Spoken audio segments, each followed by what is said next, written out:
Your body does not begin to change after 30 because it suddenly fails. The colder truth is stranger than that. Much of what you feel as loss may be the quiet price of living in a body shaped for movement, hunger, repair, danger, and short seasons of strength, but now asked to survive in a world it never evolved to understand. So when strength fades, recovery slows, and energy feels less loyal than before, is your body really betraying you, or is it revealing an ancient mismatch we have only begun to notice? Why your body starts betraying you after 30, and the ancient reason why. Your body rarely changes in a way that feels fair. 1 year, you may still recognize yourself easily. You can work late, sleep badly, lift something heavy, walk too long, sit too long, skip a proper meal, and still return the next day almost as if nothing happened. Then, slowly, without a clear border, the same body begins to answer differently. A stiff back lasts longer.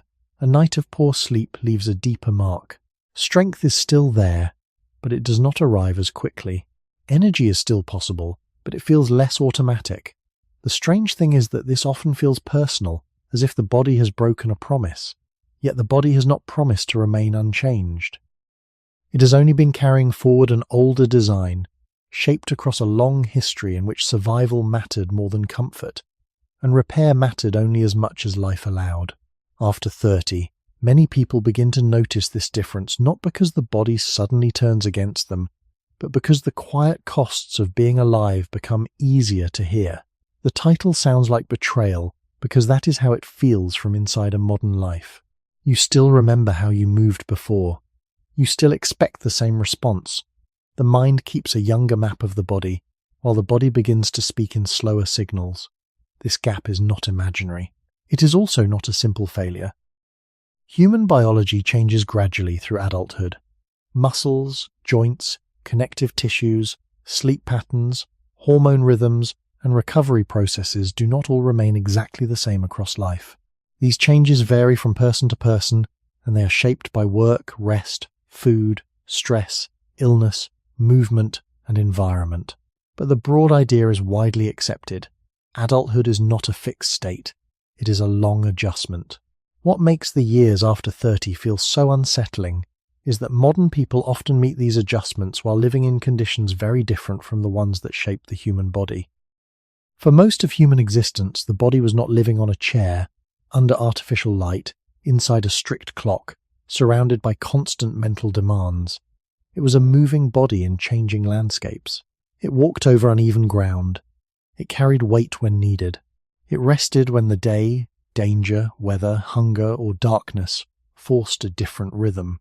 We should not pretend to know exactly how every ancient person lived or felt, but we can say with care that the human body has deep roots in a world of physical use, changing effort, and limited certainty.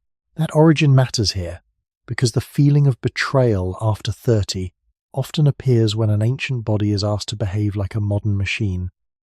A machine is expected to give the same output when the same button is pressed. A living body does not work that way. It remembers strain. It responds to neglect. It adapts to what is repeated.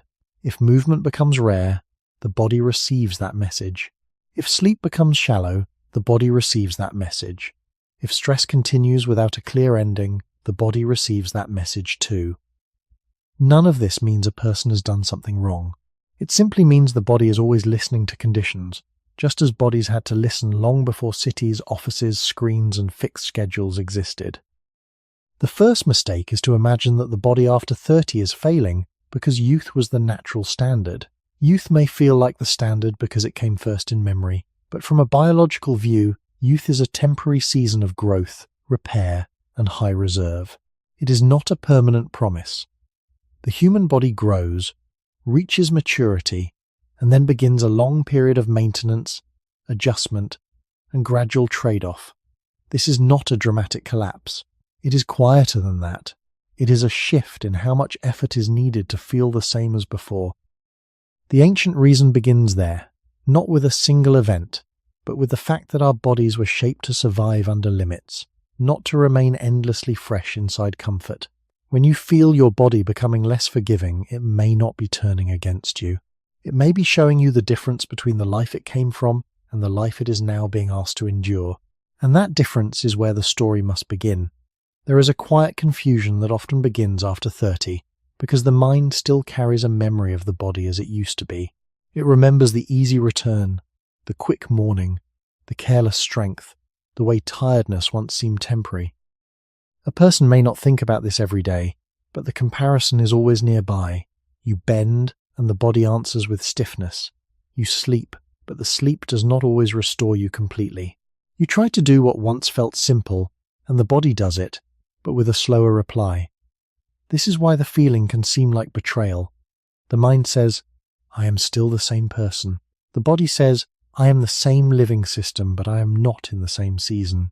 That difference can be uncomfortable, because modern life teaches people to measure themselves by performance.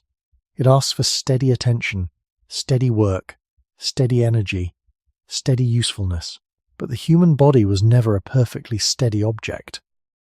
It grew from a much older world, where life was not organized around constant output, but around changing demands. Effort rose and fell with hunger, distance, weather, terrain, group needs, danger, darkness, and rest. We cannot describe every ancient life as if it followed one pattern, because human groups lived in many landscapes and adapted in many ways. Still, it is safe to say that the body's basic systems were shaped long before modern schedules. They were shaped in a world where movement, recovery, scarcity, and repair were not separate from life. After 30, many people begin to notice that their body no longer hides this truth as easily. A younger body often has more reserve. It can cover over poor sleep, long sitting, sudden effort, uneven meals, stress, and neglect for a while. It may absorb these things quietly, so the person believes the body is more independent than it really is. But the body is never independent from conditions. It is always trading. It gives energy here, withholds it there, repairs one strain while carrying another, adjusts to what is repeated, and slowly changes according to use. This is not a moral lesson, and it is not a medical judgment. It is simply a biological reality. Living tissue responds to its environment. Muscle responds to demand. Joints respond to repeated positions and loads. Sleep responds to light, stress, timing, and nervous system signals. Appetite and energy respond to rhythms that are older than the modern workday. The ancient connection matters because the first humans did not live as minds separate from bodies. Their survival depended on bodies that could move through space, sense threat, tolerate discomfort, rest when possible, and conserve energy when necessary. In that kind of origin, the body did not need to feel perfect. It needed to keep going under limits. This may be why the modern idea of feeling strong, fresh, and ready every day can become so misleading. It treats the body like a tool that should always be available on command. But a human body is not only a tool, it is a record of strain, adaptation, age, and environment. After 30, the difference between expectation and biology often becomes easier to see. The person may still be capable, still healthy in many ways, still far from old age, yet the old automatic forgiveness begins to fade. A small injury may ask for more patience. A hard day may leave a longer shadow. A week without proper rest may no longer disappear after one good night. These experiences do not prove that the body is broken. They reveal that the body has always been negotiating with time. In ancient environments, that negotiation was visible every day. People would have felt the cost of walking, carrying, hunger, cold, heat, childbirth, illness, injury, and aging directly through the body, though we should not pretend to know their inner thoughts. In the modern world, many of these costs are hidden for years behind comfort, medicine, transport, soft furniture, stable food, and artificial light. Then, after 30, the hidden conversation becomes louder. The body does not simply obey memory, it answers the present. It answers the chair, the screen, the stress, the missed sleep, the reduced movement, the heavy responsibilities, and the long history written into human tissue. The unsettling truth is not that the body turns against you. It is that the body keeps telling the truth, even when the mind still expects the easy silence of youth. This is why 30 can feel less like an age and more like a mirror, showing the distance between what you remember being able to ignore and what your body can no longer hide. The question becomes more interesting when we stop treating the body after 30 as a simple story of decline. Decline is too flat a word. It makes the body sound like a damaged object, falling away from a perfect state. But the human body is not a smooth machine that moves downward in a straight line. It is a living system shaped by trade-offs. It can strengthen with use, weaken with neglect, adapt to repeated demands, resist some pressures, and become more sensitive to others. After 30, the changes many people notice are often not one dramatic loss, but a set of small negotiations becoming harder to ignore. The body may still have strength, but it may ask for more preparation. It may still recover, but less casually. It may still carry responsibility, work, family, worry, and daily movement, but the cost may stay visible for longer. That is why the deeper question is not only whether the body weakens, it is whether modern life makes older biological limits appear in sharper form. A body shaped through long human history did not develop in a world where effort could be almost completely separated from survival. For most of our species past, movement was not a scheduled activity. It was part of finding food, reaching water, carrying children or tools, crossing uneven ground, gathering materials, avoiding danger, and remaining with a group. Rest was also not a luxury product or a perfect routine. It depended on safety, weather, darkness, social life, and the needs of the moment. None of this means ancient people were healthier in a simple, romantic way. Their lives could involve injury, infection, hunger, exposure, and many uncertainties. It only means the body's deep design was shaped under conditions where movement, rest, stress, and repair were tied closely to the physical world. The modern body after 30 often lives under a different pattern. It may sit for long hours, then be asked to perform sudden effort. It may receive food regularly, but not always with a natural rhythm. It may sleep in safety, yet remain mentally alert because work, worry, light, sound, and screens keep the nervous system active. It may avoid daily physical hardship, but carry a steady pressure that has no clear ending. In that setting, the feeling of betrayal can arise because the body is being asked to do something unusual, remain youthful, available, productive, calm, strong, and pain-free while many of the signals it evolved with have been changed. This is not a reason to blame the modern world completely, because modern life also protects people in important ways. It reduces many dangers, treats many illnesses, and gives forms of comfort our ancestors did not have. But comfort does not erase biology. A soft chair can reduce effort while also reducing movement. A bright room can extend useful time while also disturbing old rhythms of light and darkness.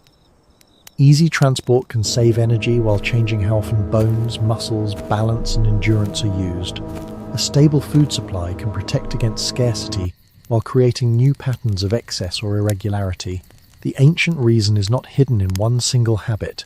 It is spread across the whole mismatch between a body built through environmental demand and a life that often removes demand, then expects performance anyway. After 30, this mismatch can become more visible because the body's reserves are no longer felt in the same careless way. The body begins to report conditions more honestly. A long day at a desk may appear as stiffness. A week of stress may appear as fatigue. A sudden return to intense movement may appear as soreness that lingers. A poor night may reach into the next morning with more weight. These are not proof of defeat. They are evidence that the body is still responding, still adapting, still measuring the world through older systems. The beginning of the human story was not built around endless comfort or endless productivity. It was built around staying alive in changing landscapes with limited energy, uncertain rest, and constant bodily use. So the first answer to the title must remain open and careful. The body may seem to betray you after 30, but perhaps it is not betraying you in the deepest sense. Perhaps it is revealing, with quiet signals, that the life around it has changed faster than the body inside it. And if that is true, then the real mystery is not why the body speaks after 30, but why modern life taught us to expect it to stay silent. The body you live in did not come from a world where strength was something displayed only in special moments.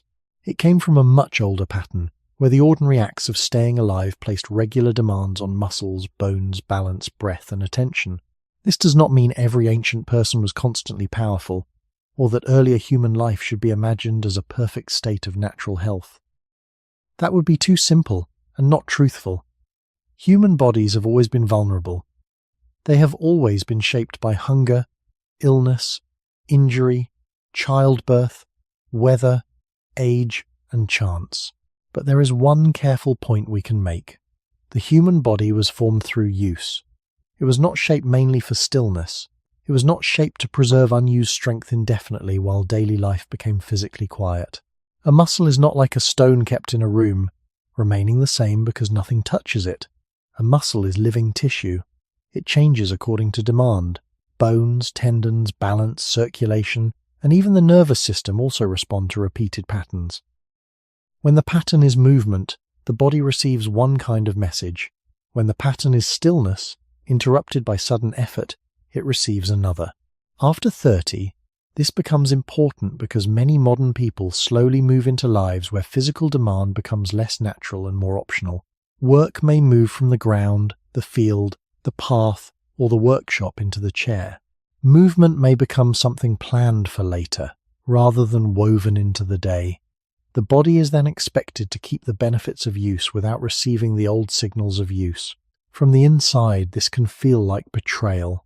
From a biological view, it may be closer to adaptation. The body is adjusting to what the life around it repeatedly asks, even if the mind wishes it would keep the strength of a more active season. In the deep background of human origins, movement was not a fitness category. It was part of reaching food, carrying objects, following paths, searching, gathering, climbing, squatting, standing, lifting, turning, and moving across surfaces that were rarely as flat and controlled as modern floors. We should be careful not to describe one universal prehistoric lifestyle, because human groups lived in forests, grasslands, coasts, mountains, dry regions, cold regions, and many mixed environments. But across that variety, the body had to be involved. Life was not separated from physical negotiation with the world. The feet met the ground, the eyes measured distance, the hands handled materials, the back, hips, knees, and shoulders shared loads.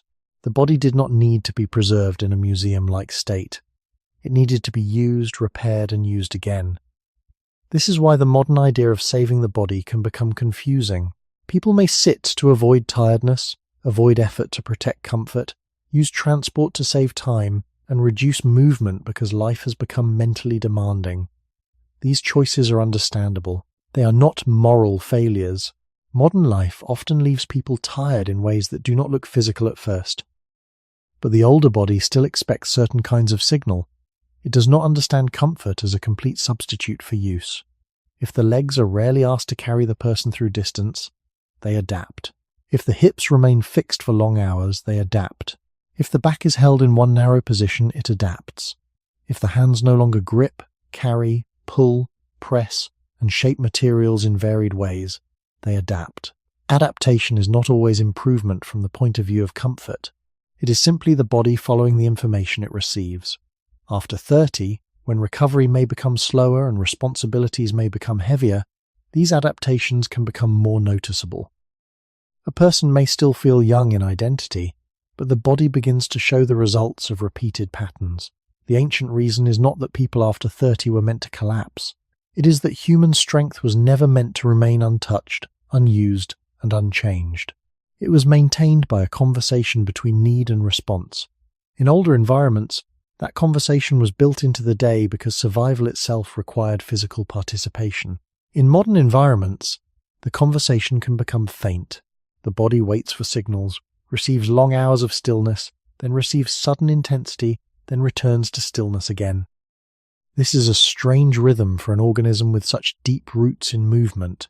So when the body seems less loyal after 30, the first thing to understand is not punishment, failure, or weakness. It is the quiet rule of living tissue. What is not regularly asked of the body may not be fully kept by the body. And that rule began long before anyone had a name for aging, exercise, or productivity. It began when human life first depended on a body it survived by being used. Strength, in the world that shaped the human body, was not the same thing modern people often imagine when they hear the word. It was not mainly a mirror image, a measured performance, or a private project of self-improvement. It was closer to a quiet ability to meet ordinary demands, without separating those demands from life itself. A body that could walk far enough, carry enough, rise from the ground, balance on uneven surfaces, hold tools, gather food, prepare shelter, protect children, and remain useful to others had a kind of strength that was practical before it was visible. This matters for the question of why the body can feel less loyal after 30, because many modern people inherit the desire for strength while living in a world that has changed the meaning of strength. The older body did not build power as decoration. It built capacity because capacity was part of staying alive. We cannot say that every early human was strong in the same way, or that ancient bodies were free from weakness. Skeletal remains show that human life carried strain, injury, wear, and disease. Archaeology does not give us a perfect picture of daily feeling, and it should not be used to create fantasy. But it does show that human bodies were often involved in repeated physical tasks. Tools had to be made, carried, repaired, and used. Food had to be found, processed, shared, or stored when possible. People moved through real landscapes, not only through rooms. Even when communities later became more settled, the body remained close to labor, ground, weather, animals, crops, fire, water, and materials. Strength was not separate from environment. It was produced by the friction between body and world. After 30, the modern version of strength can become confusing because the environment no longer asks for that friction in the same steady way. A person may still want a strong back, strong legs, a stable posture, quick energy, and easy recovery, but the ordinary day may not feed those qualities. Instead, the day may ask for long focus, emotional control, screen attention, sitting endurance, commuting, deadlines, and fragmented rest. These things are tiring, but they do not always maintain the physical systems that older life naturally called upon. The result is a strange trade. The modern adult may feel exhausted without having used the body broadly. The mind may be drained, while the muscles have been underused. The nervous system may be tense, while the joints have barely moved through their full range. The body is tired, but not in the old balanced way that included movement, load, rest, and environmental variation. This difference becomes sharper after 30 because the body may no longer cover the gap with the same youthful reserve. The ancient beginning of human strength was not only in large efforts. It was in repeated small demands, standing from low positions, walking across slopes, carrying weight on one side, then another, adjusting foot placement on stone, mud, grass, sand, or roots, reaching, twisting, gripping, pulling, bending, and resting in many postures. These ordinary variations gave the body a wide vocabulary. They told muscles and connective tissues that many angles still mattered. They told balance systems to stay awake. They told bones that weight and impact were part of life. Modern life often narrows this vocabulary. It can reduce the body to a few repeated shapes: seated, forward-looking, hands near a keyboard or phone, shoulders held still, hips folded, feet placed on flat floors. Then, suddenly, the same body may be asked to lift a heavy box, climb many stairs, walk longer than usual, sleep in an awkward position, or recover after a stressful week.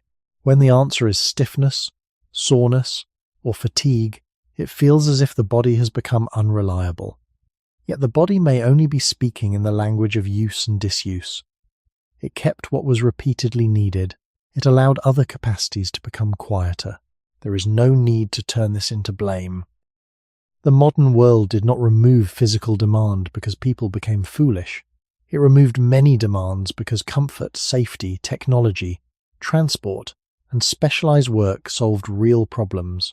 These changes reduced suffering in important ways, but each solution also changed the body's daily signals. A life with less carrying, less walking, less ground contact, less varied posture, and less natural rest does not ask the same things from tissue. The body after 30 then becomes a place where two histories meet. One history is ancient and slow, built through physical participation in the world. The other is recent and fast, built around efficiency, protection, and mental labor. The feeling of betrayal often begins, where these histories rub against each other. You expect the old capacity, but the day no longer trains it quietly. You expect the body to remain ready, but readiness was once supported by the structure of life itself. So, strength after 30 is not only a question of muscle, it is a question of what kind of world is speaking to the body, and what kind of world the body still remembers without words. When a body is used in the way living tissue expects, it receives a steady stream of information. Not information in words, not information in thoughts, but pressure, pull, balance, breath, fatigue, warmth, rest, and repair. Every step tells the foot and leg that they still matter. Every carried object tells the shoulder, back, and hand that strength has a reason to remain. Every change of posture reminds the joints that they were not made for one narrow shape. This is one of the quiet truths behind the feeling of the body turning against you after 30. The body does not wait for a single command to become strong or weak. It listens to the whole pattern of life. If the pattern becomes physically quiet, the body does not always preserve capacities simply because the mind still values them. It follows demand. It adapts to what the days repeatedly say. In the long background of human origins, those daily messages were different. A person did not need a separate idea called physical activity in order for the body to be used. The world itself asked for movement. Food, water, shelter, fire, tools, children, elders, weather, distance, and terrain all created demands. We should be careful not to describe this as a golden age. The ancient world could be harsh, and human bodies were often exposed to risks that modern people are fortunate to avoid. But it is still reasonable to say that the body evolved under conditions where survival was closely tied to bodily participation. The body learned through use because life kept asking it to answer. Modern life can interrupt that conversation. It may reduce the need to walk far, carry often, squat low, climb, balance, grip, or move through changing ground. It may place the body in a chair for long hours, while the mind works hard and the nervous system remains alert. The person may feel deeply tired at the end of the day, yet the tiredness has not come from varied bodily use. It has come from attention, pressure, responsibility, and repeated stillness. This creates a confusing signal. The body is not fully rested, but it is also not fully used. It is held in between. After 30, this in-between state can become more visible. A younger body may tolerate it with fewer complaints. It may hide the cost of stillness behind natural reserve. Later, the same pattern may begin to show itself through stiffness, slower recovery, reduced ease, and a sense that the body is becoming less dependable. But the body may not be betraying you. It may be obeying the environment too faithfully. If the environment says, "sit still for hours," the body adapts towards sitting. If the environment says, "move only in short bursts," the body adapts towards short bursts. If the environment says, "remain mentally alert while physically restrained," the body carries tension without receiving the release of broad movement. This is where the ancient reason becomes important. The human body was not shaped to keep unused abilities perfectly ready forever. It was shaped to make trade-offs. Energy is valuable. Tissue is costly to maintain. Strength that is not requested may become less available. Mobility that is not explored may become narrower. Endurance that is not used may fade into the background. These are not punishments. They are part of the economy of a living organism. In earlier human settings, that economy was guided by the demands of place and season. The body could not ignore the ground, the weather, the distance to resources, or the work of hands. Its capacities were renewed because life kept calling upon them. In the modern setting, many of those calls are softened or removed. Then, after years of reduced demand, a person asks the body to behave as if the old calls had never stopped. The result can feel like refusal. The stairs feel steeper. The back feels less patient. The morning feels heavier. A task once done without thought now leaves a trace. Yet beneath those small disappointments is a more careful explanation. The body is not a fixed possession. It is a changing relationship between biology, age, memory, and environment. After 30, The relationship may become less forgiving because the body has begun to reveal the consequences of what it has been asked to repeat. The ancient body was built for use, not for endless preservation without use. Modern life often protects the body from hardship, but protection can also reduce the signals that once helped maintain capacity. That is the quiet paradox. The same comfort that saves effort can make effort feel more foreign. The same safety that shields the body can make its older needs easier to forget.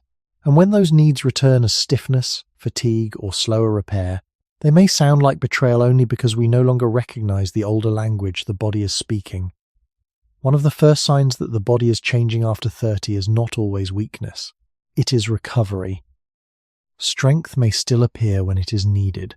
You may still lift, walk, work, travel, stay awake, carry responsibility, and push through a difficult day. But what changes is the silence afterward. The body no longer becomes quiet as quickly. A hard effort leaves a longer trace. A poor night follows you into the next morning. A stressful week does not disappear simply because the weekend arrives. The body still returns, but it returns more slowly, as if each demand now leaves a small echo behind it. This is why recovery can feel more unsettling than tiredness itself. Tiredness is expected. Slower recovery feels like a message. It suggests that the body is no longer absorbing life with the same hidden reserve it once had. From a careful biological view, this is not mysterious in a supernatural way. Living systems repair themselves through many ordinary processes: sleep, tissue maintenance, energy balance, immune activity, hormones, circulation, and nervous system regulation. These processes do not stop after 30, and they do not change in the same way for every person. But across adulthood, many people begin to notice that repair requires more favorable conditions than before. The younger body can sometimes hide the price of imbalance. It can borrow from tomorrow without making the debt obvious. Later, the same borrowing becomes more visible. The body asks for time, rhythm, and consistency. If those are missing, the cost rises closer to the surface. This connects directly to the ancient beginning of the human body, because recovery was never separate from survival. In older environments, every effort had to be paid for in energy and restored through food, rest, safety, and time. A body that walked far, carried weight, escaped danger, endured cold or heat, or recovered from injury could not simply ignore the bill.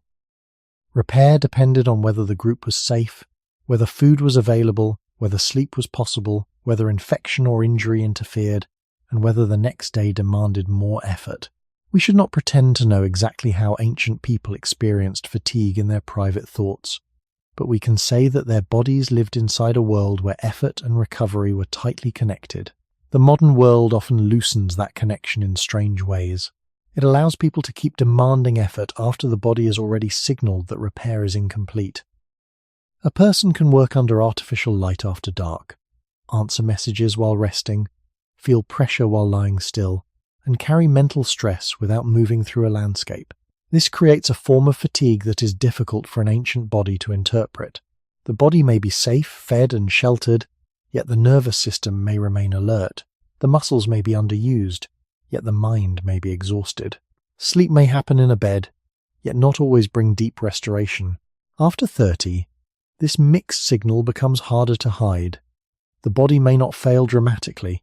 It may simply stop forgiving the same pattern so quickly. That is why a single bad night can feel heavier than it once did. It is not only the lost sleep. It is the way lost sleep touches attention, appetite, mood, movement, and pain sensitivity. A stressful day can settle into the shoulders or jaw. A sudden workout after long stillness can leave soreness that seems to belong to another body. A small strain can ask for more care than memory expects. These are not signs that the body has become an enemy. They are signs that recovery has become visible. In youth, recovery often feels like background work. After 30, it can become the main story. The ancient reason is that repair was always one of the body's most precious tasks. It was never free. It required conditions. Modern life often gives comfort, but not always the conditions that repair understands. Regular movement, darkness, calm, physical variety, social safety, and real pauses from demand. So when recovery slows, the body may be revealing something older than age itself. It may be showing that survival was always a balance between effort and restoration, and that a modern adult can lose the balance long before losing the ability to keep going. Recovery has always been one of the most expensive things a body does.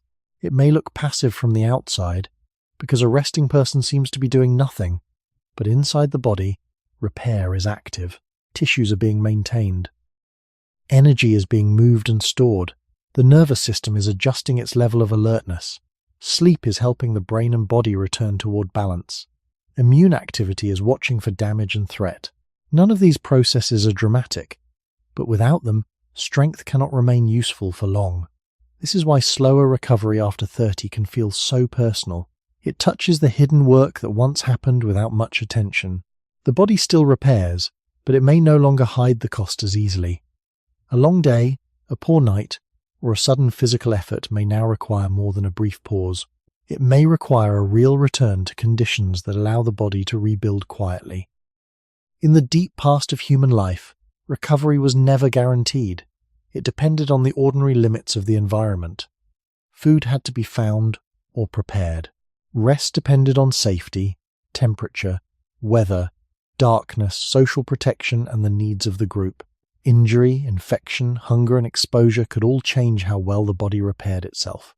We should not imagine ancient people as perfectly tuned to nature, because they lived with many risks modern people are fortunate to avoid, but their bodies were still shaped in a world where energy had to be carefully spent.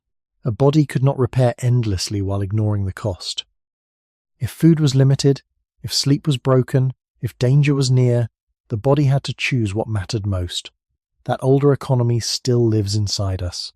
Modern adults may not face the same daily dangers, but the body's repair systems still depend on basic conditions: enough rest, enough energy, enough calm, enough time away from constant demand. After 30, many people enter a stage of life where those conditions become less available. Work may grow heavier, family responsibilities may increase, sleep may become shorter or more interrupted. Mental pressure may continue even when the body is physically still.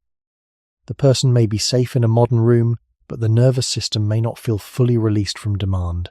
This matters because recovery is not only about lying down, it is about the body receiving a signal that repair can take priority.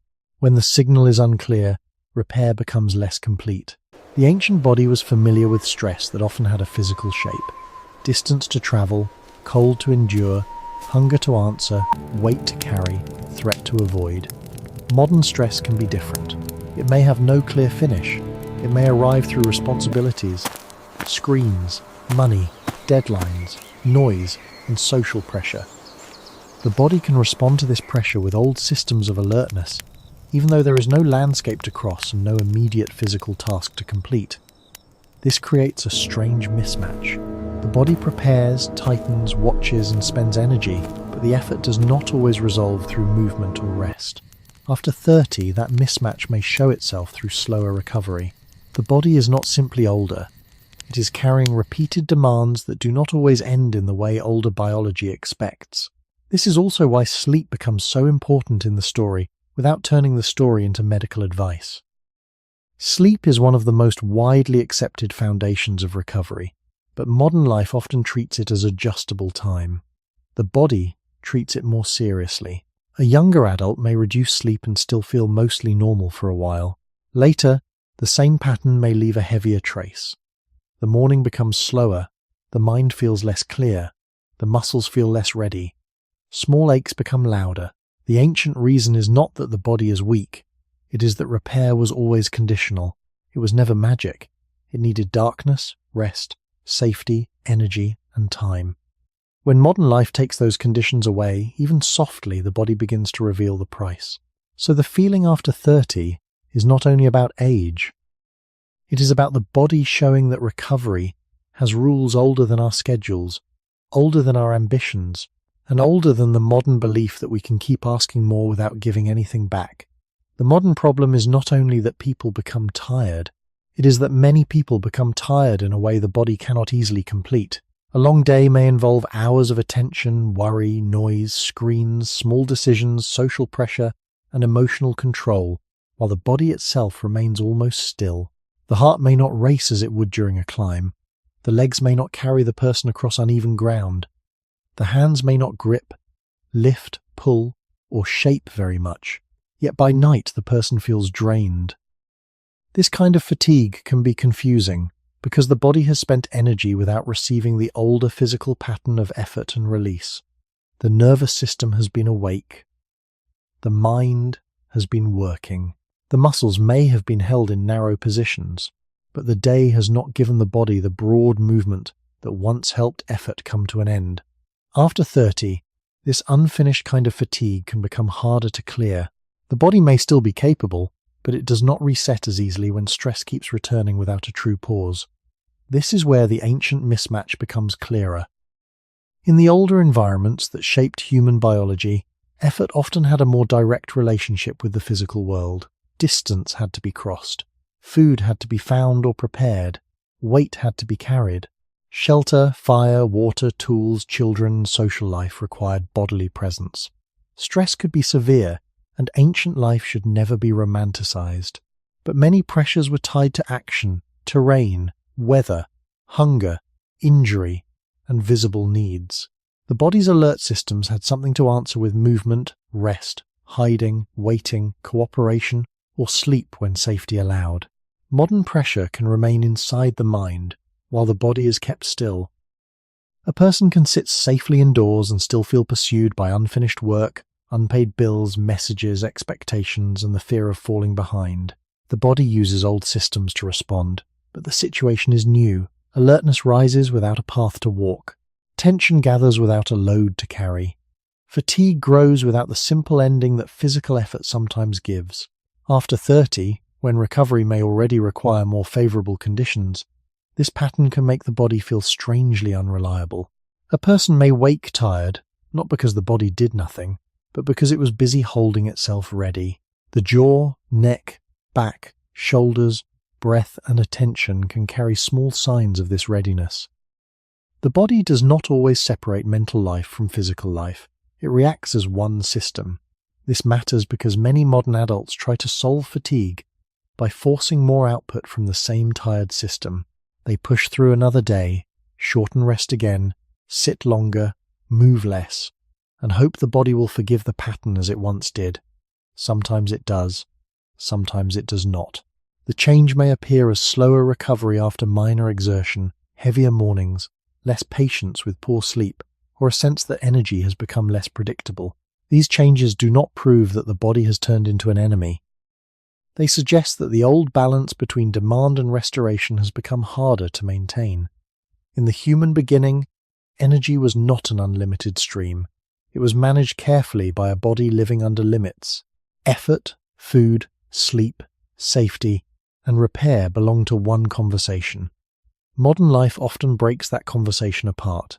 It can give food without movement, shelter without calm, safety without rest, and tiredness without physical completion. The body receives mixed messages and answers as best it can. That answer may feel like betrayal because the mind wants a simple return to the old feeling of being ready, but the body may be saying something more precise. It may be saying that recovery cannot be separated forever from rhythm, movement, darkness, quiet, and time. After 30, the body often becomes less willing to hide that truth. It brings the cost of modern stress into the morning, into the back, into the eyes, into the heaviness of thought, not as a final judgment, and not as a medical sentence, but as a reminder from a much older biology.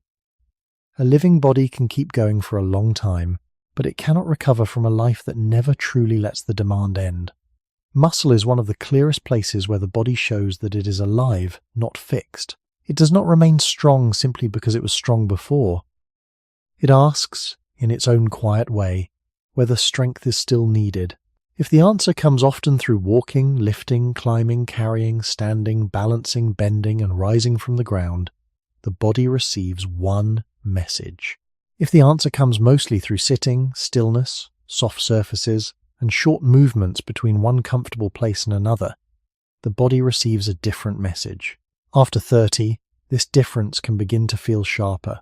A person may remember being able to lift something without thinking, walk for a long time without planning, or recover from effort without much soreness. Then the same body asks for more preparation. It feels less ready on command.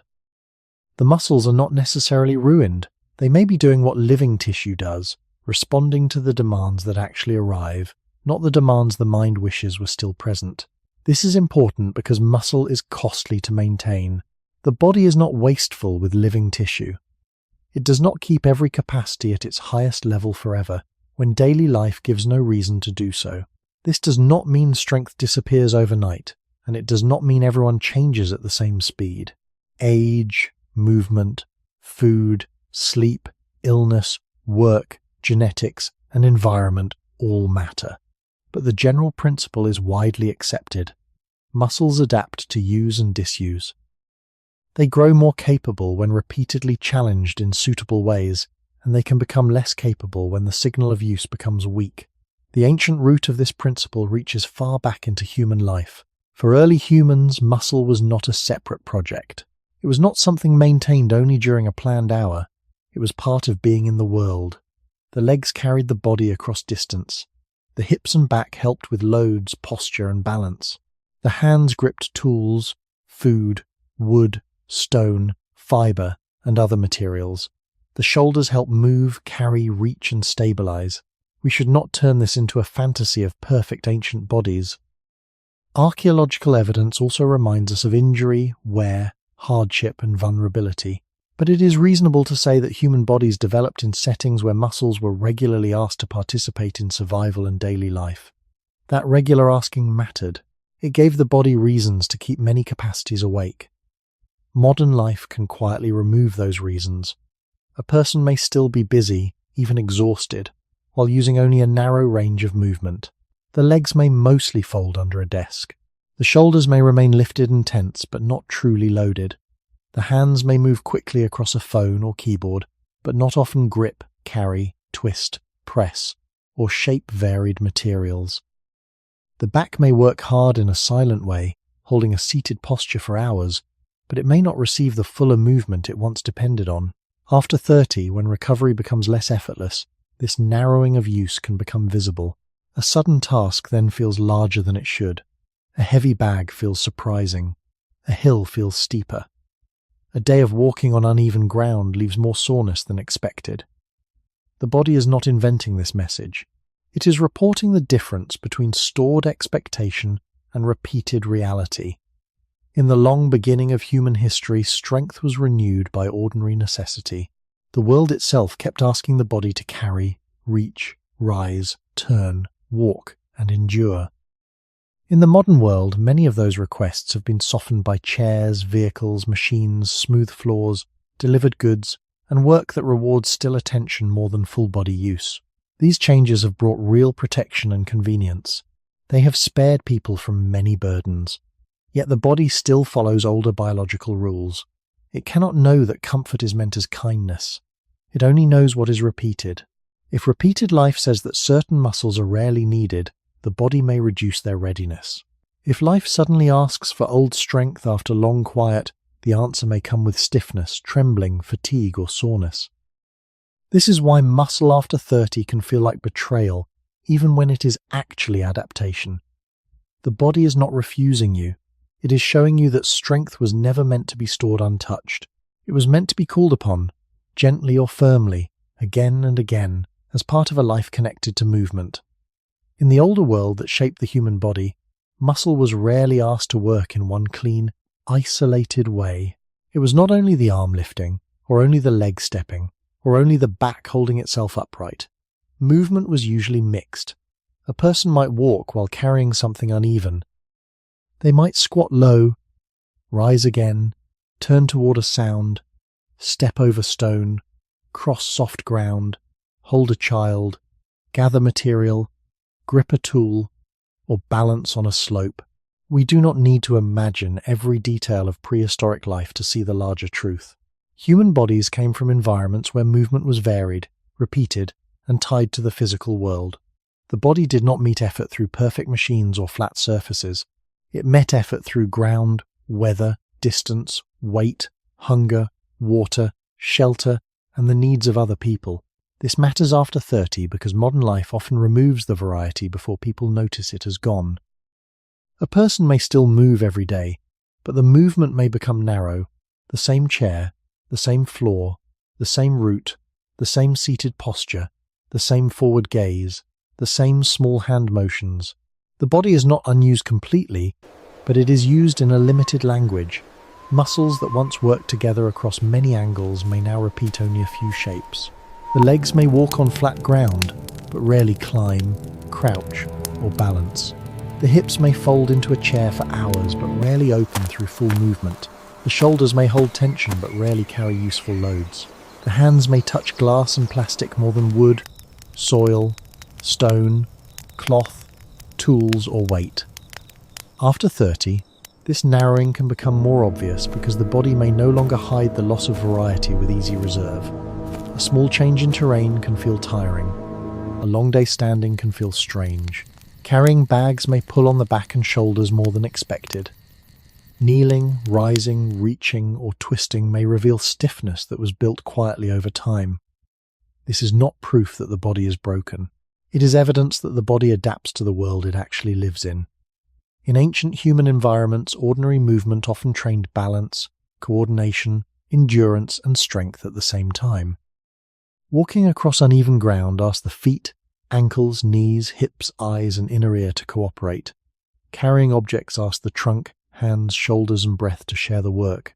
Preparing food or materials asked for grip, pressure, repetition, and posture changes.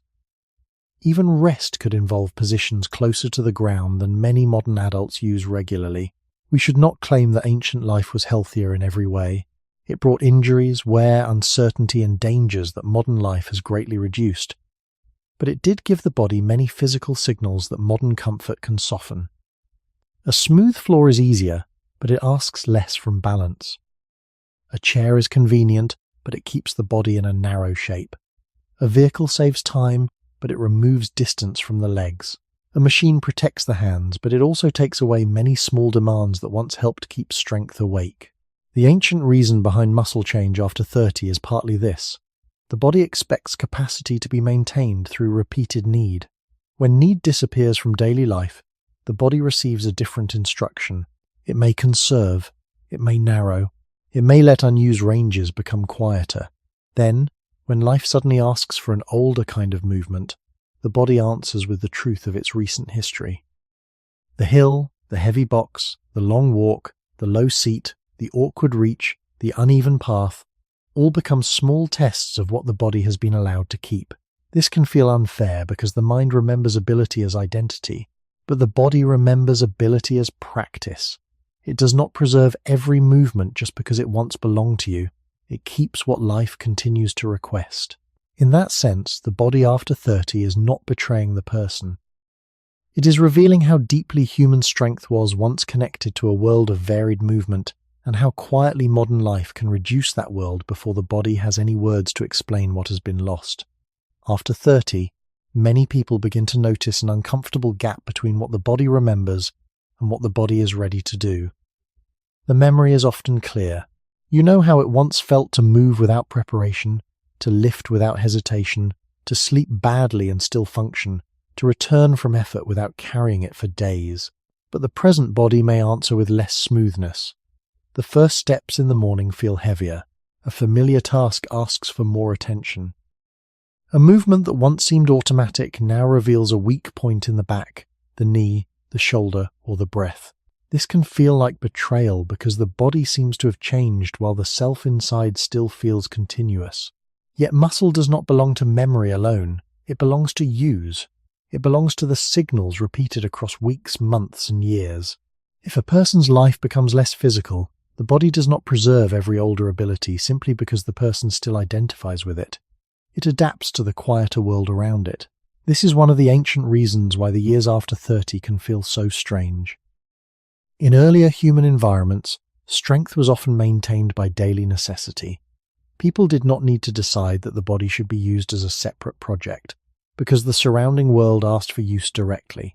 Walking, carrying, bending, rising, balancing, gripping, preparing materials, tending fire, searching for food, moving with others, and responding to weather or terrain all kept the body involved. We should stay careful here. There was no single prehistoric lifestyle, and ancient bodies were not protected from injury, illness, hunger, or pain. But the broad connection is reasonable. Human strength grew in a world where ordinary life placed repeated physical demands on the body. Modern adulthood often changes this pattern slowly. A person may become more responsible, more occupied, and more mentally tired, while their body is asked to do less varied work. The days may fill with tasks, but not with movement. The mind may carry weight, while the muscles receive stillness. The person may feel exhausted, yet the body has not been used in a way that keeps broad strength awake.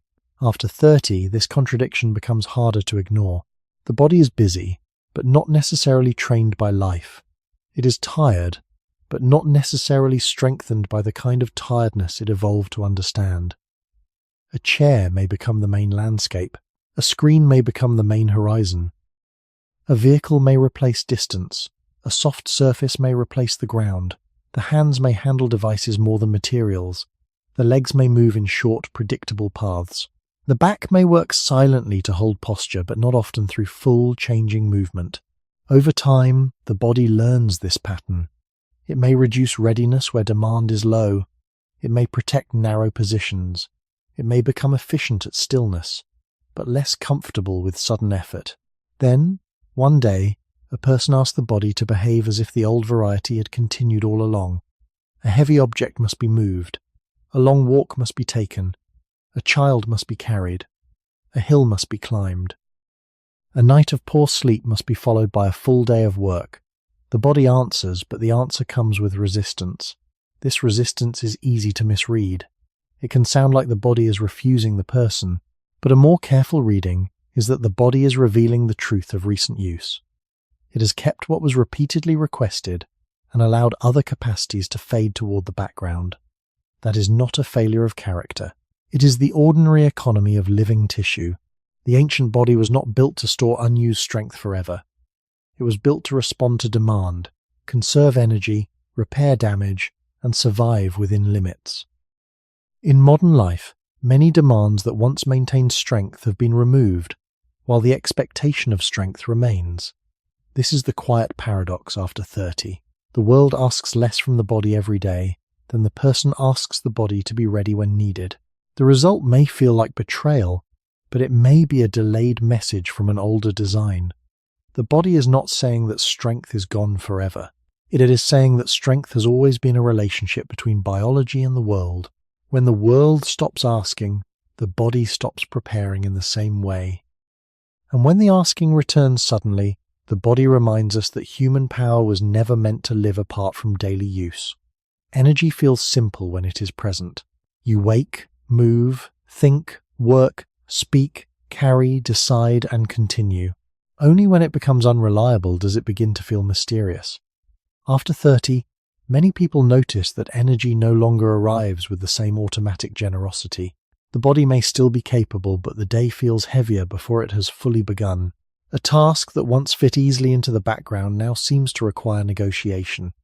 The mind may want to continue, while the body quietly reduces its willingness.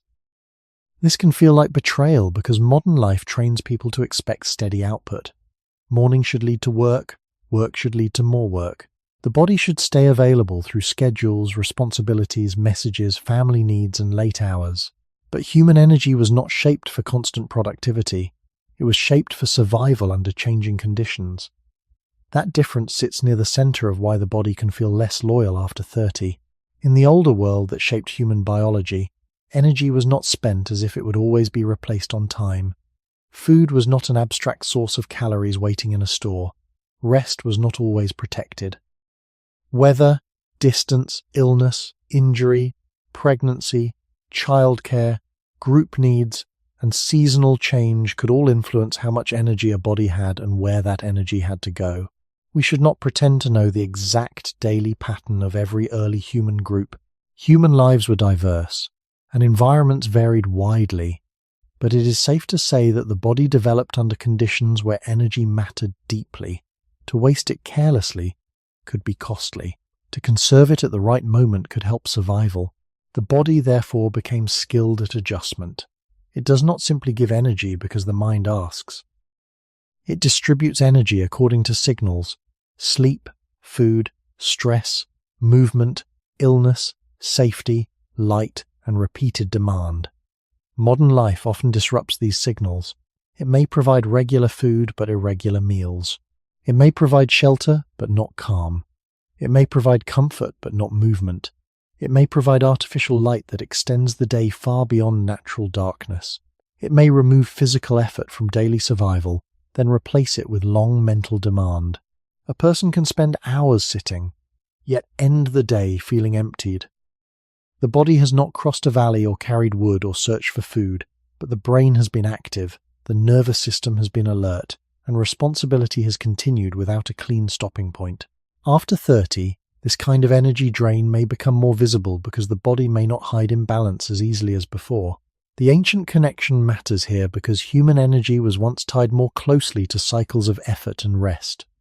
Movement had purpose. Rest had necessity. Darkness had power. Hunger had timing. Seasonal change influenced behavior. Again, this was not a peaceful ideal. Ancient lives could be hard and unsafe. But the body's energy systems were shaped in relation to physical realities, not modern clocks. Today, a person may wake before feeling restored, eat without true pause, work under light after sunset, answer problems without moving, and carry worry into sleep. The body receives the message that demand continues.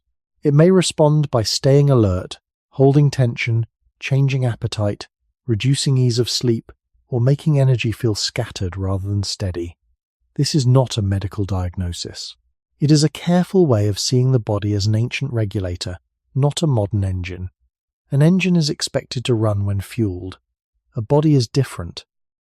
It asks whether the world is safe enough to rest, active enough to maintain strength, dark enough to sleep, nourished enough to repair, and rhythmic enough to predict. After 30, when responsibilities often grow and free recovery time often shrinks, the body's old energy rules may become harder to ignore. The feeling is not only tiredness. It is the discovery that energy has always been conditional.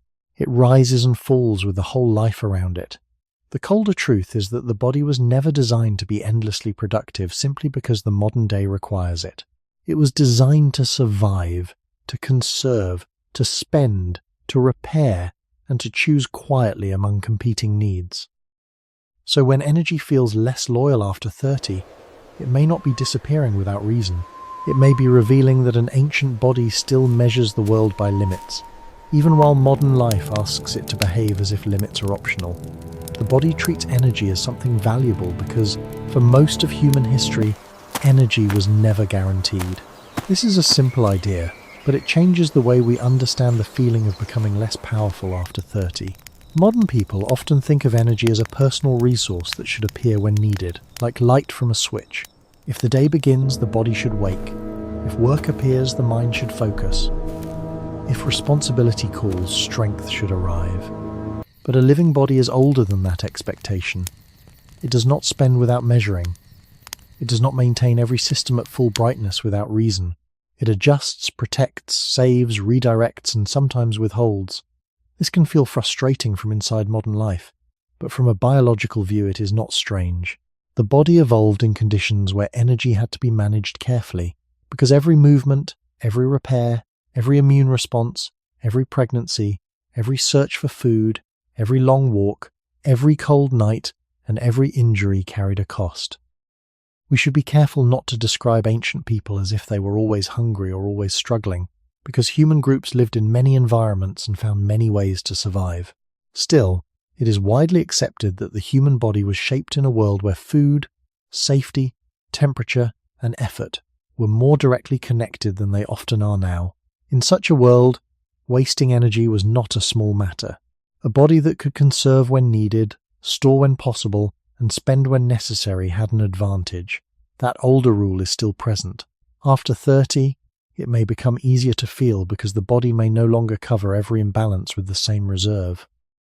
If sleep is poor, the body may reduce ease. If stress is long, the body may keep energy tied up in alertness. If movement is rare, the body may stop maintaining some forms of readiness. If food is irregular or excessive, the body still has to manage the signal. None of this should be turned into a strict personal judgment. It is not a command about how someone must live. It is a way of seeing that energy is not separate from context. The ancient body was never built to serve ambition alone. It was built to survive among competing needs.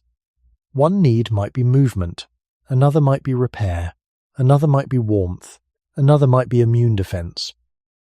Another might be reproduction, caregiving, attention, or social safety. The body is always deciding quietly where energy should go, even when the mind only notices whether it feels strong or tired. Modern life can make this quiet decision harder to understand. A person may have enough food, enough shelter, and enough tools, yet still feel depleted because the body is spending energy on constant mental alertness. The phone, the clock, the deadline, the debt, the family duty, the noise, the light, and the feeling of always being reachable can keep demand alive without giving the body a clear physical task to finish. In older human environments, many demands had visible boundaries. A distance was crossed, a load was carried, a fire was tended, a shelter was repaired, food was found or not found, night arrived and changed what could be done. Modern pressure often has no natural sunset. It can continue after the body is still, after the room is dark, after the person lies down. This is why the body after 30 may feel as if it is conserving against you. It may give less energy to enthusiasm, less patience to late nights, less forgiveness to irregular days. But perhaps it is not acting against you. Perhaps it is following a very old economy. It is trying to protect a living system from spending without restoration. The ancient reason is not a dramatic secret. It is colder and quieter. The body does not care about productivity in the way culture does. It cares about balance, threat, repair, and survival. When modern life asks for constant output, the body may answer with fatigue, not because it is broken, but because fatigue is one of the oldest ways a living organism says that cost has become visible. After 30, energy is often pulled in more directions than before. The body may still belong to one person, but the day no longer asks like a single voice. Work asks for attention. Family asks for patience. Money asks for planning. Home asks for maintenance. The future asks for worry. The past asks for memory. A person may sit still for many hours and yet feel as if something inside has been carrying weight all day. This is one reason energy after 30 can feel less predictable.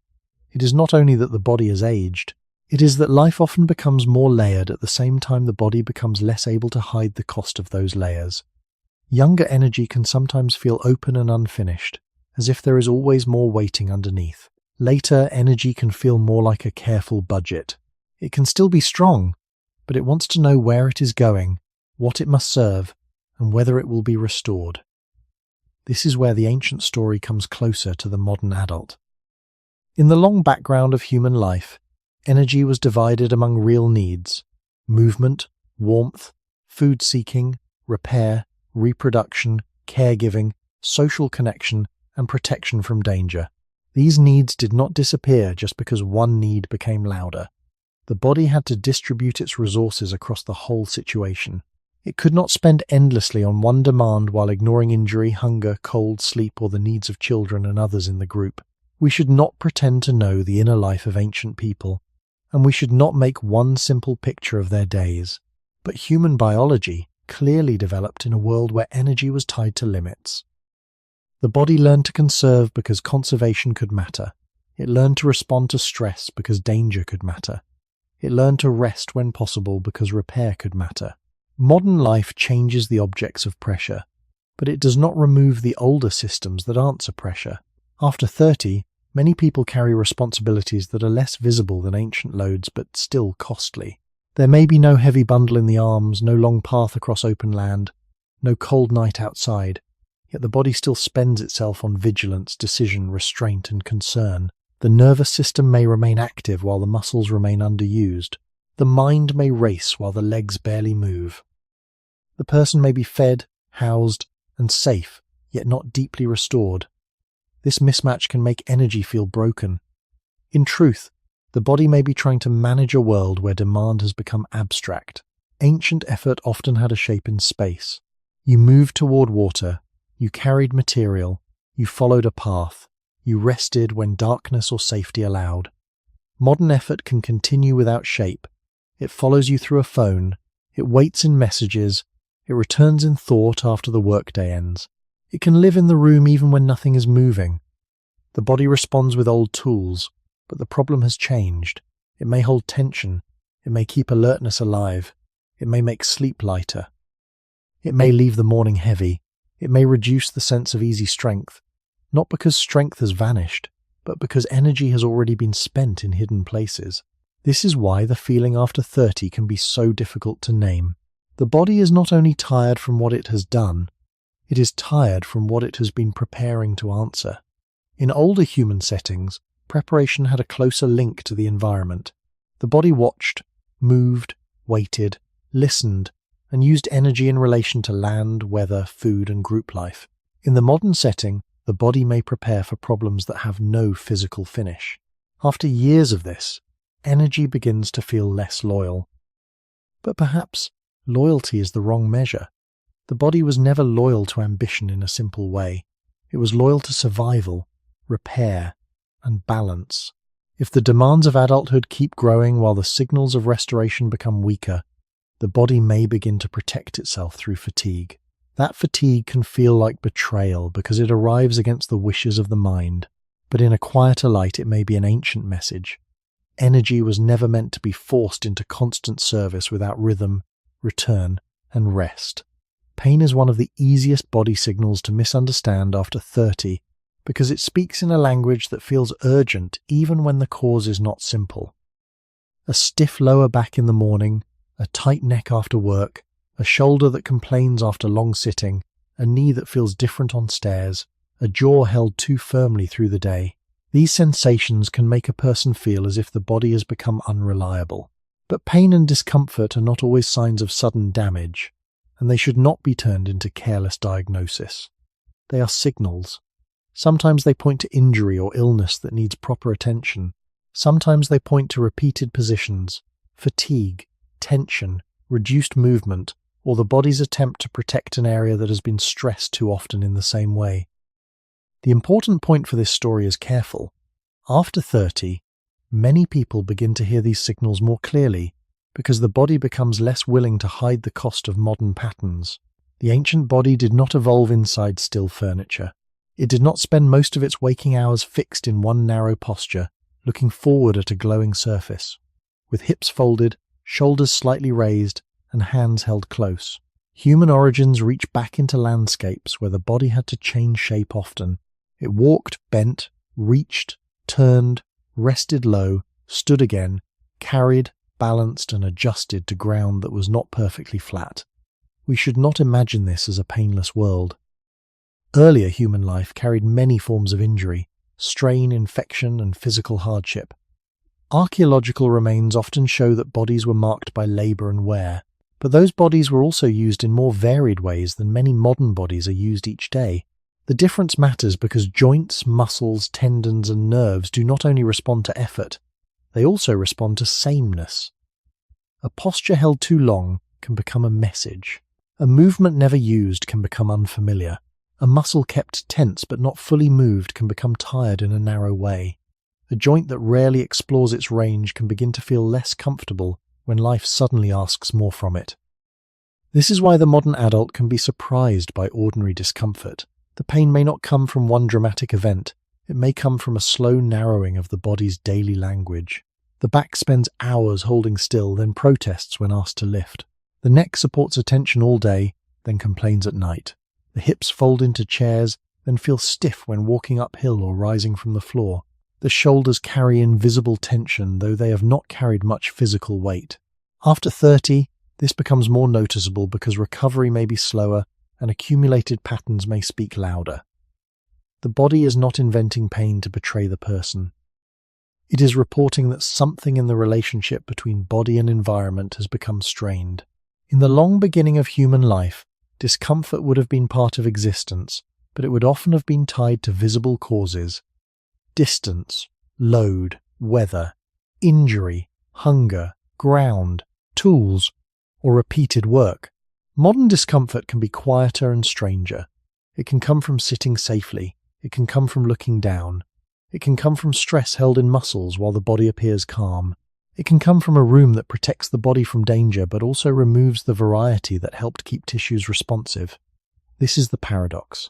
A safer life can still create new forms of bodily friction. A softer world can still make the body ache. Pain after 30 should not be treated as an enemy to fear, nor as a simple message with one meaning. It is better understood as one of the body's older forms of communication. It asks the person to notice the conditions in which the body has been living. It reminds us that the human frame was shaped by movement, ground, load, rest and change, not by one frozen position repeated for years. When the body aches, the ancient reason is not always hidden in damage. Sometimes it is hidden in a mismatch between an old design that expects varied use and a modern day that quietly teaches the body to become still. The human body is not built around one perfect posture. It is built around change. A comfortable chair can make stillness feel natural, but the body's older design speaks more in movement than in fixed position. The spine bends and extends. The hips rotate, fold, and open. The knees rise, lower, and stabilize. The ankles adjust to ground. The shoulders reach, carry, pull, and rest. The hands grip, release, press, and explore texture. These movements are not decorative. They are part of how the body keeps its tissues responsive. After 30, when discomfort becomes easier to notice, the problem is often not only that the body has become older, it may be that the body has been asked to live inside fewer shapes. The day becomes narrow, and the body becomes fluent in that narrowness. Then, when life asks for a different shape, the answer may be stiffness, warning, or pain. In the long background of human origins, the body met the world through variation. People moved across surfaces that changed underfoot. They bent toward the ground, stood again, reached for materials, carried weight, rested in low positions, turned toward others, and adjusted themselves to shelter, weather, tools, food, children, and terrain. We cannot claim that every ancient person moved in the same way, because human groups lived in many climates and landscapes. We also should not imagine that their bodies were free from pain. A life close to the ground and labour could mark bones and joints with strain. But the physical world did ask for a wider range of movement than many modern environments do. It did not let the body remain in one seated angle for most of the day. It did not flatten every surface. It did not remove every need to balance, crouch, rise, carry, and reposition. That older variety matters because tissues are maintained by signals. A joint that moves through many ordinary angles receives different information than a joint held in the same angle for hours. A muscle that lengthens, shortens, stabilizes, and relaxes receives a different message than a muscle held tense but still. A back that shares work with hips, legs, and feet lives under a different pattern than a back asked to support long sitting and sudden lifting. Modern discomfort after 30 often appears where these patterns have narrowed. The body may be protected from rough ground, heavy labour, and dangerous weather, but it may also be deprived of the small, regular challenges that once kept movement more varied. A flat floor is easier to cross, but it asks little from balance. A chair allows rest, but it can also keep hips folded and the spine passive for long periods. A screen allows work without travel, but it can pull the head and shoulders into one repeated shape. A car saves distance, but it also removes many steps that once belonged to daily life. These changes are useful, and they have made life safer and more efficient in many ways. The mistake is believing that usefulness has no biological cost. The body still belongs to an older world of motion. It still expects posture to change, weight to shift, eyes to scan distance, feet to feel ground, and muscles to alternate between effort and release. When those signals become rare, the body does not protest immediately in a dramatic voice. It adapts quietly. It becomes good at what it repeats. It becomes less familiar with what disappears. After 30, this quiet adaptation may begin to speak louder. Rising from the floor may feel less simple. Turning quickly may feel less smooth. A long walk may reveal the feet, hips, or back in a way a normal day never does. These sensations do not prove that modern comfort is bad, and they do not prove that ancient life was better. They simply show that the body was shaped for more physical variety than many daily routines now provide. Pain and stiffness can be understood, carefully, as reminders of this older expectation. They tell us that the body is not only asking for ease, it is asking for change, load, release, and movement spread through life. The ancient reason behind many modern aches is not a single injury or a single age. It is the slow meeting between a body made for changing ground and a world that teaches it to stay still. A modern room can be kind to the body and still confuse it. The floor is flat, the chair is soft, the light is steady, the temperature is controlled. The screen brings work, people, news, memory, and worry into one small space. Nothing here looks dangerous. Nothing here looks physically difficult. Yet after enough days inside this kind of world, the body may begin to ache in quiet places. The lower back becomes heavy. The neck grows tired. The shoulders hold themselves as if something must be carried, even when the hands are empty. The hips feel shortened by sitting. The knees notice stairs. The eyes and head feel strained by near distance. This is one of the strange truths of life after 30. The body can suffer not only from too much hardship, but also from too much sameness. It can be protected from rough ground and still miss the messages that rough ground once gave. It can be spared from carrying weight and still become less prepared when weight returns. It can rest in furniture and still fail to recover fully, because stillness is not always the same as restoration. The ancient human body came from a world where space was not so smooth. The ground changed. Distance mattered. Weather interrupted plans. Light faded naturally. Materials had texture and weight. Shelter required physical arrangement. Food required handling. Social life happened through bodies that stood, walked, reached, carried, rested, and turned toward one another. We should not turn this into a romantic picture.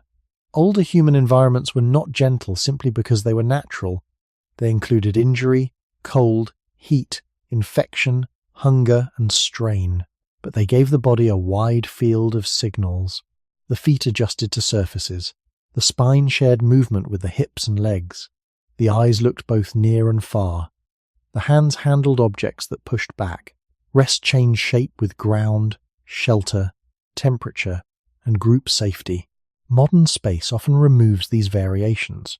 It asks the body to repeat a few patterns with great consistency.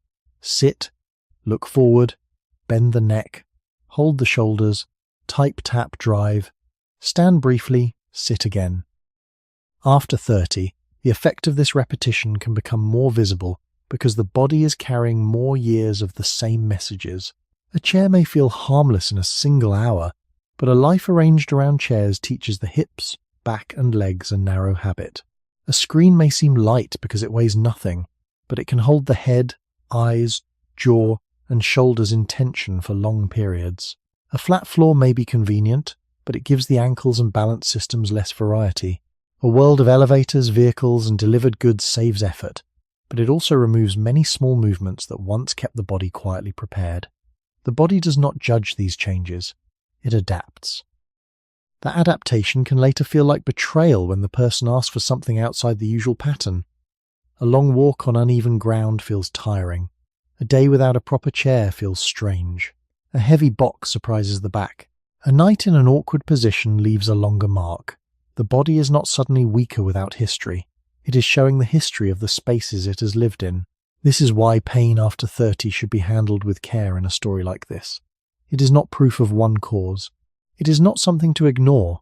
It is not a simple sign that modern life is bad or ancient life was better. It is a signal that belongs to a living system shaped by both origin and environment. The ancient reason is not only inside the bones or muscles, it is also in the gap between the body's old expectations and the modern spaces that surround it. Human beings began as moving organisms in changing landscapes. The modern adult often becomes a thinking organism in fixed spaces. That change is recent compared with the age of the body's design. So when the neck tightens, when the back complains, when the joints feel less patient, the body may be speaking from that gap. It may be saying, not in words, that safety and comfort have solved many old problems, but they have not erased the need for varied movement, changing posture, and a life that lets the body remember the world it came from. After 30, the feeling of the body changing is not limited to muscles, joints, or energy. It also reaches the mind. A person may notice that focus does not always arrive as quickly. Memory feels a little less effortless. A stressful day stays longer in thought. A poor night of sleep changes not only the body, but the mood, patience, and clarity of the next morning. This can be confusing because modern people often separate the brain from the body, as if the mind is a clean light floating above flesh. But the brain is not separate from the living organism that carries it. It depends on sleep, blood flow, food, movement, hormones, immune signals, stress levels, and the sense of safety. When the body is tired, the mind does not remain untouched. When the nervous system is tense, thought does not move through a calm, empty room. After 30, many people begin to feel this connection more clearly. The body changes the mind, and the mind changes the body in a quiet loop that can make the whole self feel less steady than before. The ancient beginning of this connection goes very deep. Human survival never depended on muscle alone, and it never depended on thought alone.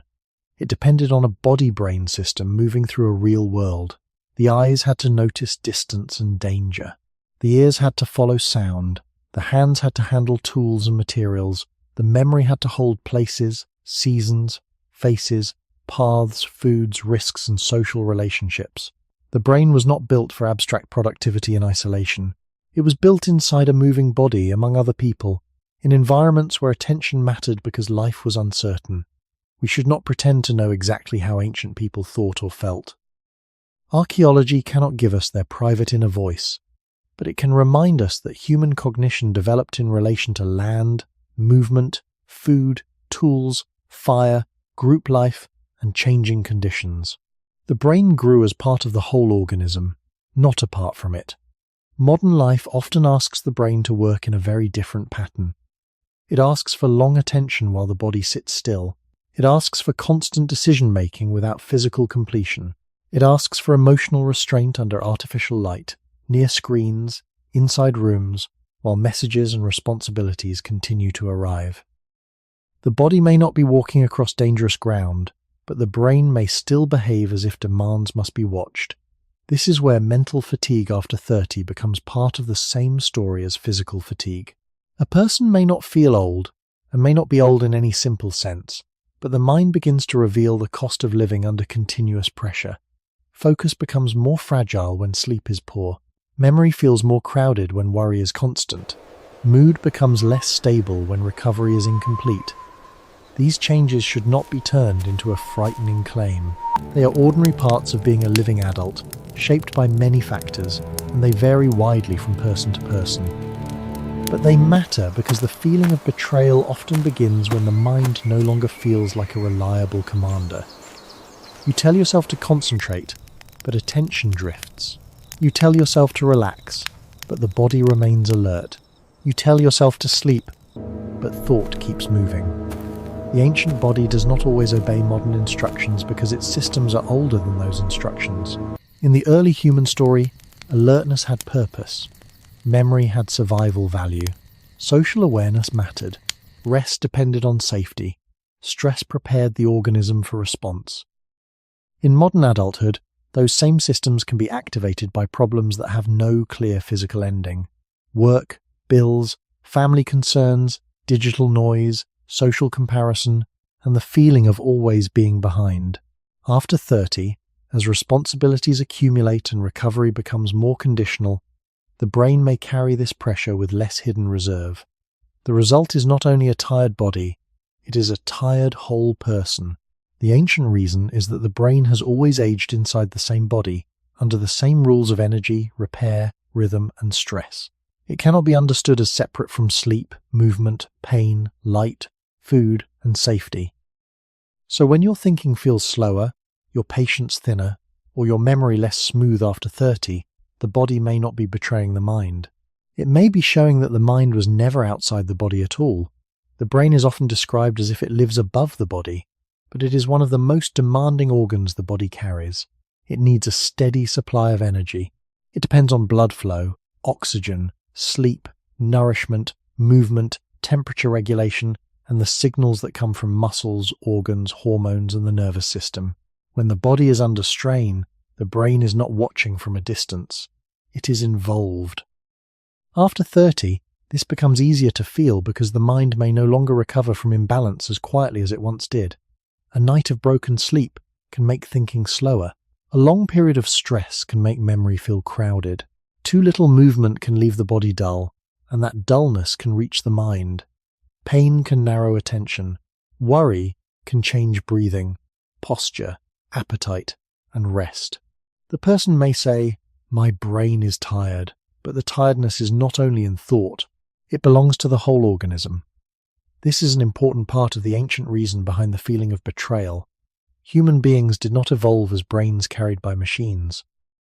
They evolved as living bodies moving through landscapes, handling materials, watching others, remembering places, responding to danger, resting when safety allowed, and using energy carefully.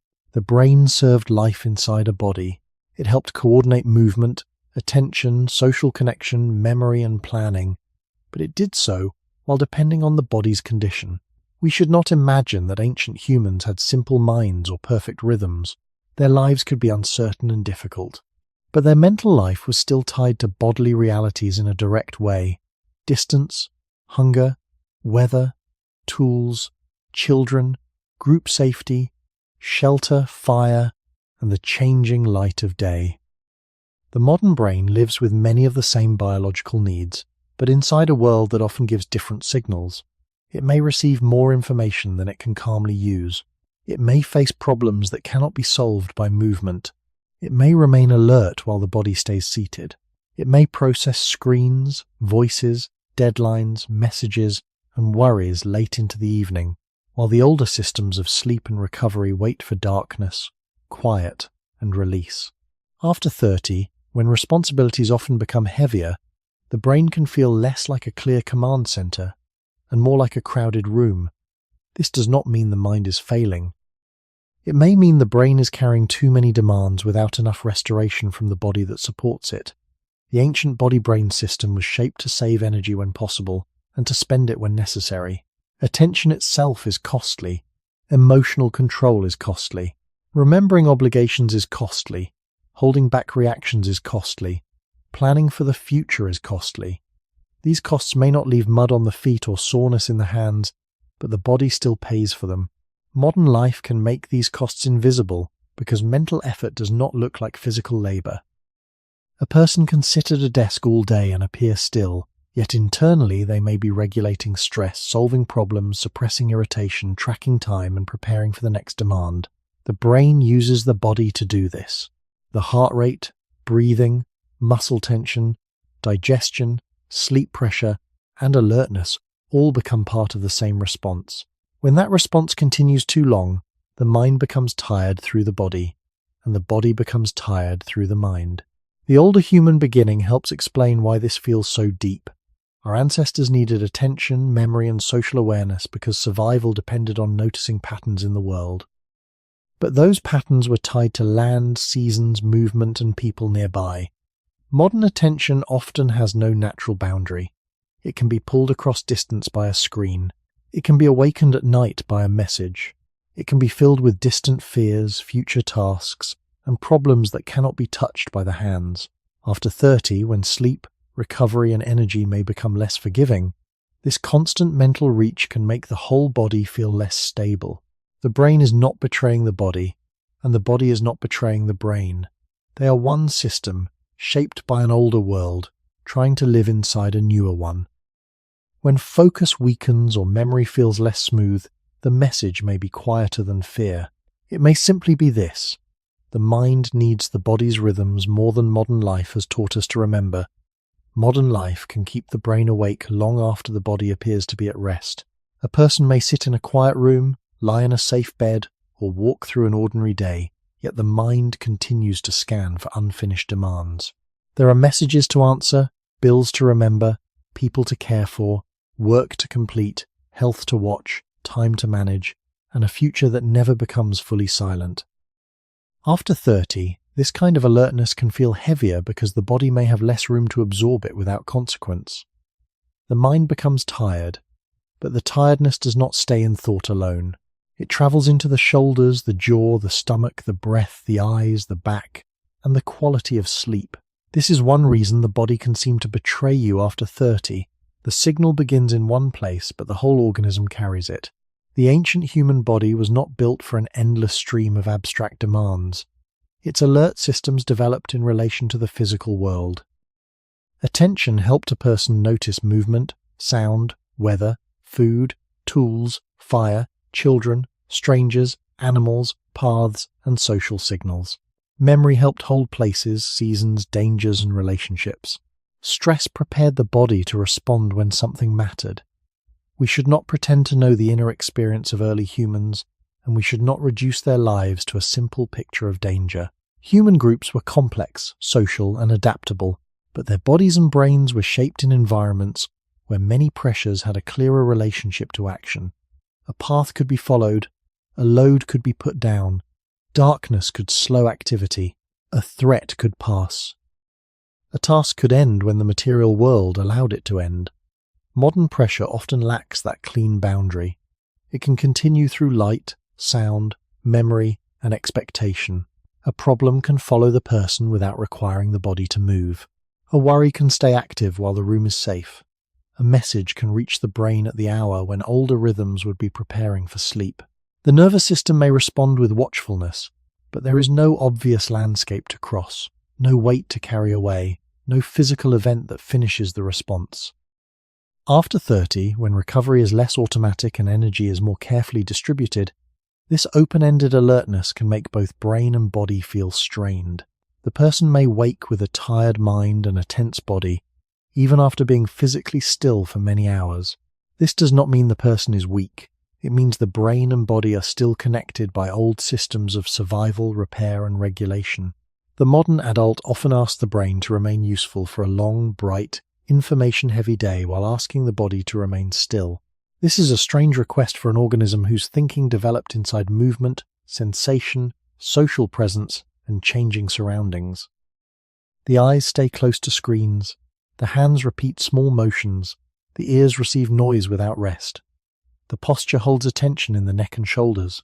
The brain manages invisible pressures while the body receives little of the older release that comes from broad movement, natural darkness, and clear pauses. Over time, the system may become less smooth. Focus breaks more easily, patience becomes thinner, memory feels cluttered, sleep becomes more fragile. H become louder because the nervous system is already carrying load. These experiences should not be turned into a frightening certainty, because people vary widely, and many factors shape adult life. But they can be understood as signs of mismatch. The ancient body-brain system was built to respond to demand, then return when the demand passed. Modern demand often does not pass in a way the body recognizes. It remains in thought, in devices, in schedules, in responsibilities, and in the quiet pressure to keep performing. So when the brain feels tired after 30, and the body answers with heaviness, stiffness, or restless sleep, the story is not only about aging. It is about an older organism trying to find recovery inside a world that keeps asking it to stay awake. The body and brain do not fail separately. They grow tired together because they were never separate to begin with. One of the quiet mistakes of modern life is the belief that the body is supposed to remain young in the same way for as long as possible. Youth becomes the hidden standard. Quick recovery, easy strength, smooth skin, sharp energy, fast sleep, simple movement, and a feeling of endless reserve are treated as if they were the proper condition of the human body. Then, after 30, when the body begins to ask for more time, more care, and more honest attention, the change feels like a loss of identity. But from the wider view of human biology, youth was never meant to be a permanent state. It is a powerful season, but still a season. The body grows, matures, repairs, spends, adapts, and changes. It does not exist only to preserve the feeling of early adulthood. It exists as a living system moving through time. This is difficult to accept because modern culture often praises the ability to look young, work young, move young, and recover young. Yet the ancient body was not shaped by that cultural dream. It was shaped by the need to survive, reproduce, cooperate, care, remember, and continue within limits. In the long human story, the value of a person was not only in speed, strength, or youthful force. Human beings survived as social animals, not as isolated bodies trying to stay at their peak forever. A group needed movement and endurance, but it also needed memory, attention, patience, skill, and relationships. Older adults could carry experience, knowledge of places, patterns of weather, social histories, food sources, tools, dangers, and ways of caring for others. We should be careful not to make a perfect or romantic claim about every past society. We cannot say that all older adults were honored in the same way, or that aging was always gentle. Ancient life could be harsh, and many people faced injury, illness, hunger, and loss. But it is widely accepted that human life has long depended on social learning and cooperation across generations. In that kind of species, the body did not need to stay young forever in order to remain meaningful. It needed to move from one kind of usefulness into another. After 30, the modern person often feels the first signs of that shift before understanding it. The body may no longer offer the same easy surplus. It may become more selective with energy. It may reveal the cost of missed sleep, stress, stillness, and sudden effort. The mistake is to read every change as failure. Some changes are simply part of the body's movement from growth and early reserve toward maintenance, experience, and trade-off. This does not mean decline should be ignored, and it does not mean discomfort has no importance. It only means that the story is not as simple as betrayal. A body that becomes less reckless may also be asking for a different relationship. The ancient human beginning gives this idea a deeper place to rest. A young body could help with speed, exploration, labor, and risk, but a maturing body could carry memory of the landscape, social knowledge, practice skill, and the slower judgment that comes from having survived many seasons. Human beings are unusual because so much of what we are depends on learning from others. We are born unfinished in many ways. We grow into culture, tools, language, food habits, shelter practices, and social rules. This makes age more than a biological burden. It can become a form of stored history. Modern life often forgets this because it measures the body by output. It asks whether you can still work as long, recover as fast, stay as lean, perform as hard, and appear as young.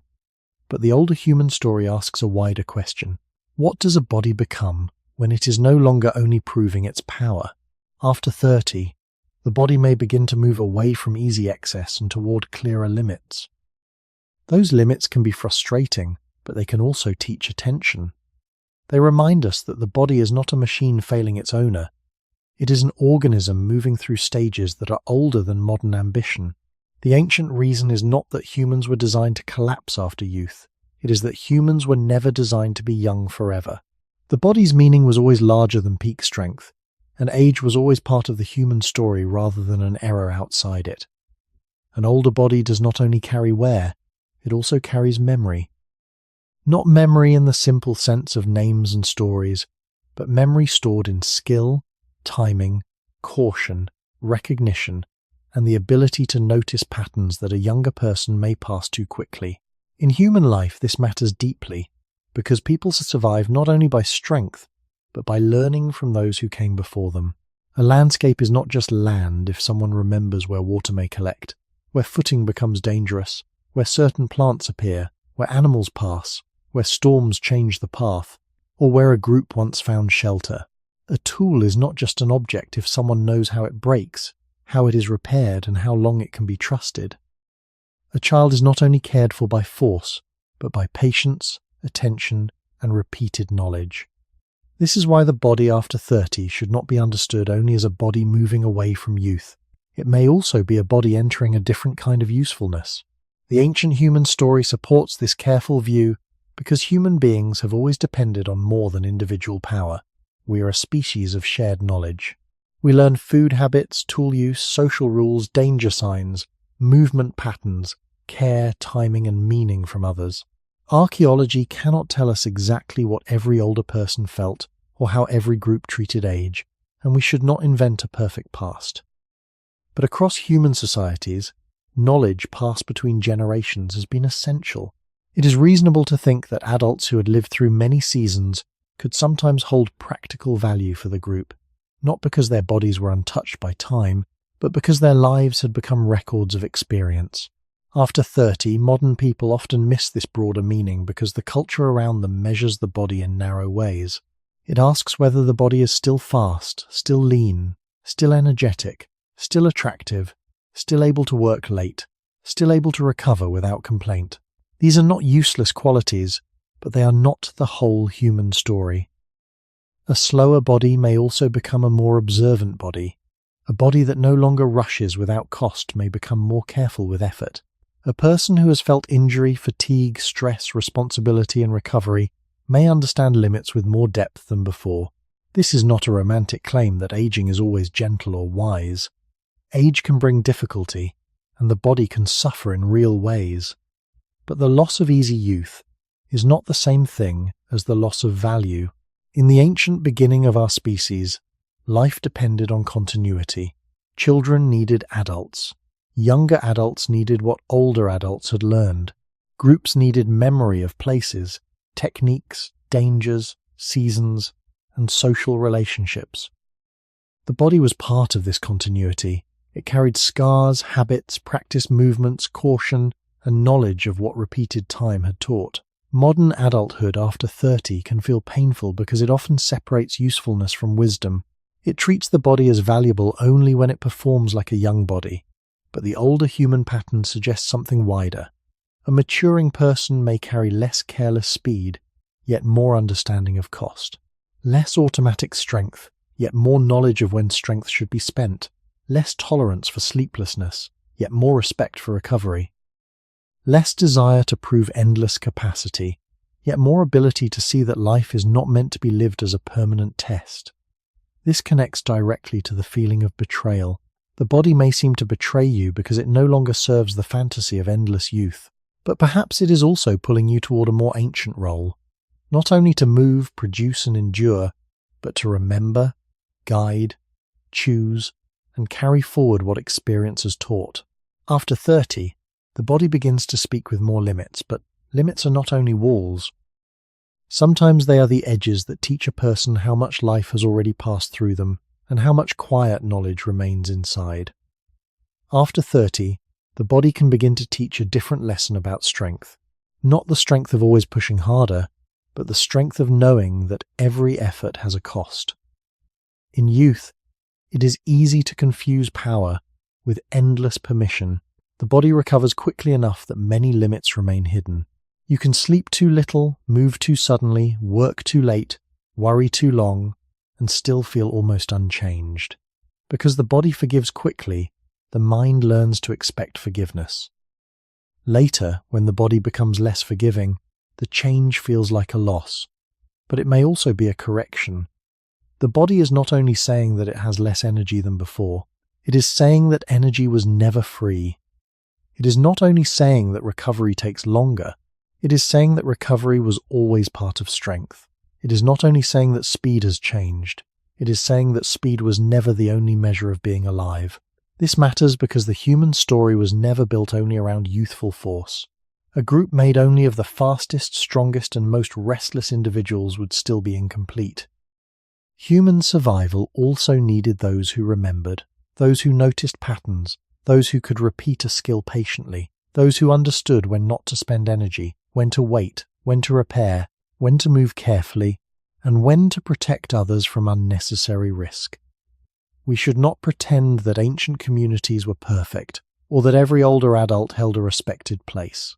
Human societies have always been varied, and evidence from the deep past cannot give us a simple emotional picture. But it is safe to say that human beings are deeply social learners. Our species depends on knowledge moving between people and across generations. In that wider frame, aging is not only a biological decline from a peak, it is also a movement into stored experience. The body after 30 may begin to show this shift in ordinary ways. It may resist waste more clearly. It may ask for sleep more honestly. It may make reckless effort feel more expensive. It may turn pain, fatigue, and slowness into signals that cannot be ignored as easily. These signals can be frustrating in a modern world that rewards constant output. but they also carry a quieter intelligence. They remind the person that a life is not meant to be spent as if there is no future body waiting to receive the consequences. The ancient beginning of human life was shaped by limits everywhere.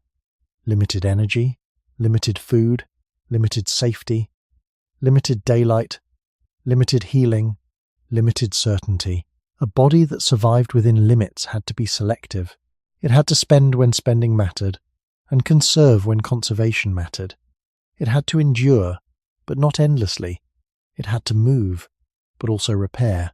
It had to serve the group, but also remain alive enough to continue. After 30, modern adults often enter a world of new responsibilities while still being judged by the standards of youth. They are expected to work, care, provide, respond, improve, and remain energetic, as if maturity should only add duties without changing the body that carries them.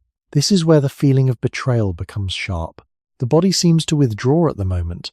Life asks for more. But from an older biological view, the body may be refusing a false bargain. It may be saying that adulthood cannot be built only on extraction. It must also include rhythm, attention, repair, and respect for limits. The shift from speed to experience is not always comfortable. It may involve grief for what once felt easy. It may involve embarrassment, surprise, or impatience. Yet it can also open a more truthful way to understand the self. You are not only a younger body losing its surplus, you are a living record gathering time.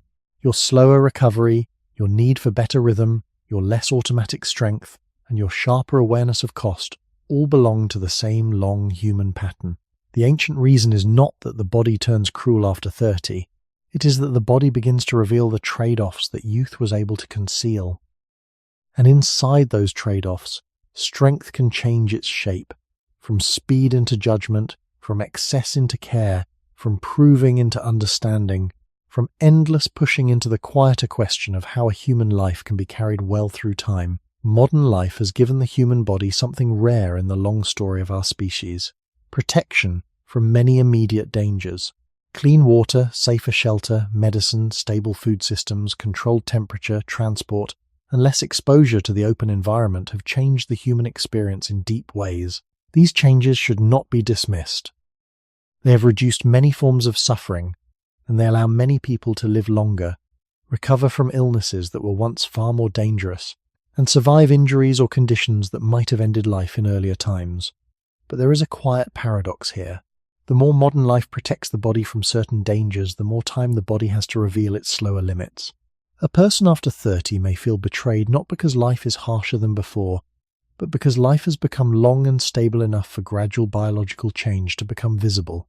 In a more dangerous world, many problems of aging, wear, recovery, and chronic strain might never have had the same space to unfold. In the modern world, they become part of daily awareness. The ancient human body was shaped in environments where survival often depended on meeting near demands. Finding food, avoiding danger, managing weather, caring for children, staying with others, healing from injury, and adapting to place. We should be careful not to say that ancient people all lived short lives in the same way, or that no one reached older ages. Human survival varied across time, environment, social structure, and chance. But it is widely accepted that modern conditions have greatly changed the risks people face and the length of time many bodies are asked to keep functioning.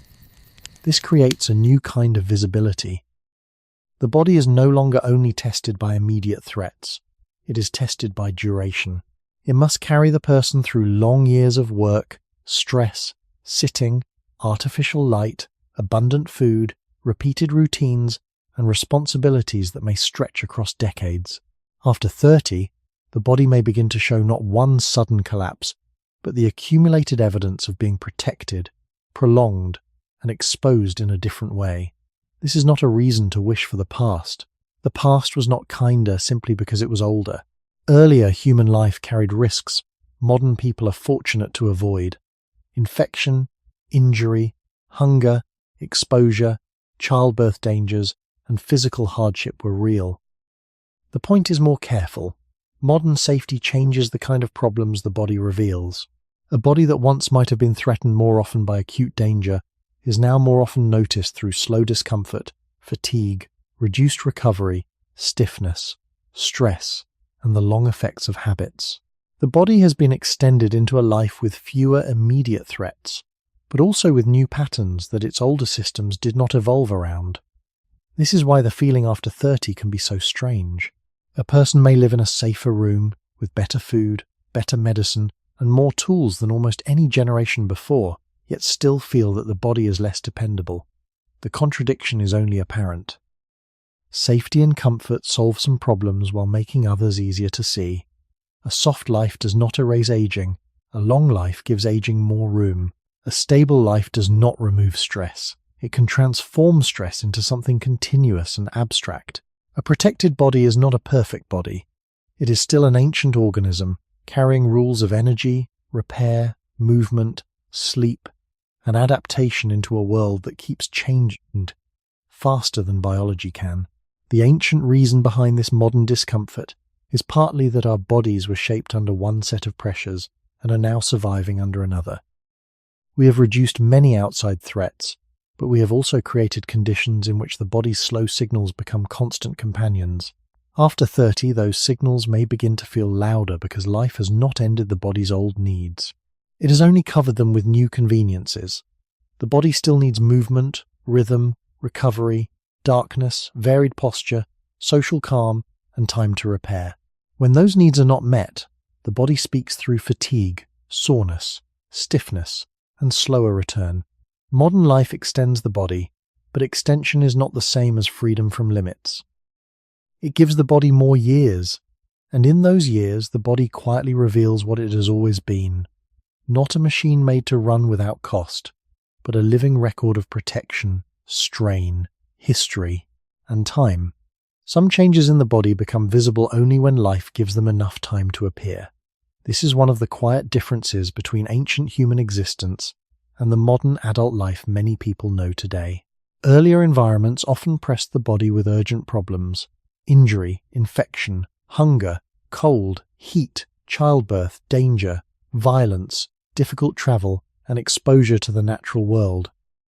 We should be careful not to reduce the whole past to suffering, because human groups also adapted, cooperated, learned, rested, created tools, cared for one another, and built ways of living that were suited to their surroundings. Still, the risks were different from many modern risks. A body in that world was often measured by its ability to answer immediate pressures. In the modern world, many of those immediate dangers are softened. Medicine can treat many injuries and illnesses. Shelter can separate the body from weather. Food systems can reduce the uncertainty of hunger. Tools and machines can remove heavy effort from daily survival. Because of this protection, people have more years in which to notice the slow stories their bodies tell. After 30, what feels like betrayal may be partly the visibility of problems that a shorter, harsher, or more uncertain life might have hidden behind more urgent concerns. A stiff back, slower recovery, low energy, mental fatigue, and repeated aches may feel deeply personal, but they also belong to a larger historical change. Modern life has allowed many bodies to live long enough, and regularly enough, for gradual strain to become part of everyday awareness. This does not mean ancient people did not age, ache, or suffer slow bodily change. They did. Bones and teeth from archaeological contexts can show wear, injury, disease, and signs of repeated labor. But the way these changes were experienced, managed, and noticed would have depended on conditions very different from a modern office, apartment, vehicle, or hospital. The ancient human body was not protected from hardship in the way many modern bodies are. It often lived closer to the ground, closer to weather, closer to infection, and closer to physical necessity. Modern protection changes the frame. It does not remove the body's limits. It gives those limits a different stage. Instead of being hidden by immediate danger, they may appear as long-term discomfort. Instead of being interrupted by severe scarcity, they may appear through habits of excess, stillness, stress, or irregular sleep. Instead of being lost inside the struggle to survive the next season, they may become questions about quality of life, energy, attention, and comfort across decades. This is why the body after 30 can feel strange in a modern setting. You may not be facing the same physical threats that shaped ancient survival, but the body still carries ancient systems of repair, conservation, adaptation, and warning. It still responds to repeated posture. It still notices poor sleep. It still changes with reduced movement. It still carries stress through muscle tension, appetite, alertness, and fatigue. Modern safety can make these signals easier to hear because it removes some of the louder dangers. A person lying in a warm bed may notice insomnia more clearly than someone exposed to cold or danger. A person sitting at a desk may notice back pain in a way shaped by stillness, not by carrying stone or wood. A person with regular food may notice energy problems shaped by stress, timing, and excess, not only by scarcity. The ancient reason is not that the past was better. It is that the present has changed what the body has time to reveal. After 30, life often becomes long enough and structured enough for slow biological costs to gather. The body that once had to survive immediate pressure now has to endure duration, repetition, and abstraction. It must live through years of similar chairs, similar screens, similar stress, similar sleep loss, and similar responsibilities. This is a new kind of test for an old organism. So when the body seems to betray you, it may be showing something modern life has made visible. Not a sudden failure, but the slow unfolding of limits that were always there, waiting for time, safety, and repetition to bring them into the light. The feeling that the body betrays you after 30 can become stronger precisely because modern life allows you to stay with your body for a long time. This may sound strange at first. We usually think protection should make the body feel safer, easier, more dependable. In many ways, it does. Modern shelter, medicine, food systems, sanitation, transport, and technology have protected human beings from many dangers that once shaped daily survival. But protection also changes what becomes visible. When a body is no longer constantly fighting immediate threats, slower signals have more room to appear. Stiffness becomes noticeable. Recovery becomes a subject. Sleep becomes something to measure. Energy becomes something to worry about. Pain becomes a message that can repeat for years. The body is not only surviving the next danger, it is being observed across time. After 30, this long observation can make every small change feel meaningful, as if the body has begun to turn away from you. But perhaps the deeper truth is that a longer, safer life gives the body more years to show its slow negotiations with age, use, stress, and environment. In the ancient beginning of human life, the body faced a world that often demanded immediate answers. Food, weather, injury, infection, distance, childbirth, conflict, and the need to remain with others could shape survival in direct ways. We should not simplify the past into one story, because human groups lived in many places and adapted with intelligence and cooperation. Some people did live into later adulthood, and aging has always been part of the human story. But the modern experience of watching the body change across decades under relatively stable conditions is historically unusual in important ways. Many people now live long enough to notice gradual losses, repeated aches, slower repair, changing sleep, shifting energy, and the effects of lifestyle patterns that continue year after year. A body that once might have been judged mainly by whether it could survive immediate pressure is now judged by whether it can remain comfortable, productive, and youthful for a very long time. That is a different expectation, and it can make normal biological change feel like failure. Modern life extends the body, but it also places the body under a new kind of examination. Mirrors, health tracking, work schedules, social comparison, medical language, and cultural pressure all teach people to notice themselves closely. A small change in strength becomes a sign. A tired morning becomes a concern. A sore back becomes part of identity. This awareness can be useful when it helps people take the body seriously, but it can also make the body feel like an unreliable object that must be constantly managed. The ancient body was not made for this kind of self-monitoring. It was made to respond to conditions. It used pain, fatigue, hunger, stiffness, and alertness as signals inside a living environment. Those signals helped guide behavior long before there were clocks, offices, screens, or modern ideas of perfect health. After 30, the same signals appear in a different world. They arrive inside a life that expects constant work, long attention, quick recovery, emotional control, and a young level of readiness. This is where the sense of betrayal grows. The body reveals limits, while culture teaches the person to be surprised by limits. The ancient reason is not hidden in one bone, one muscle, or one hormone. It is spread through the whole story of a body built under older pressures and now carried through a longer, safer, more repetitive life. Modern life has given the body more protection, but not freedom from time. It has given more comfort, but not freedom from adaptation. It has given more years, but not a body that can pass through those years without cost. So after 30, when the body begins to show slower repair, reduced ease, and small daily warnings, it may not be betraying you. It may be doing something more honest. It may be revealing the slow record of a life extended beyond the urgent dangers of the past, into a present where the quiet limits of the human body finally have time to speak. The body keeps rhythms that are older than the modern day.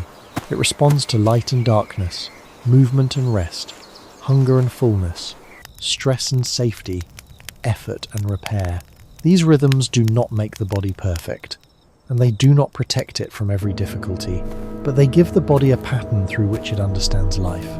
After 30, many people begin to notice what happens when those older rhythms are pushed against a newer schedule. The alarm wakes the body before it feels ready. Artificial light stretches the evening beyond natural darkness.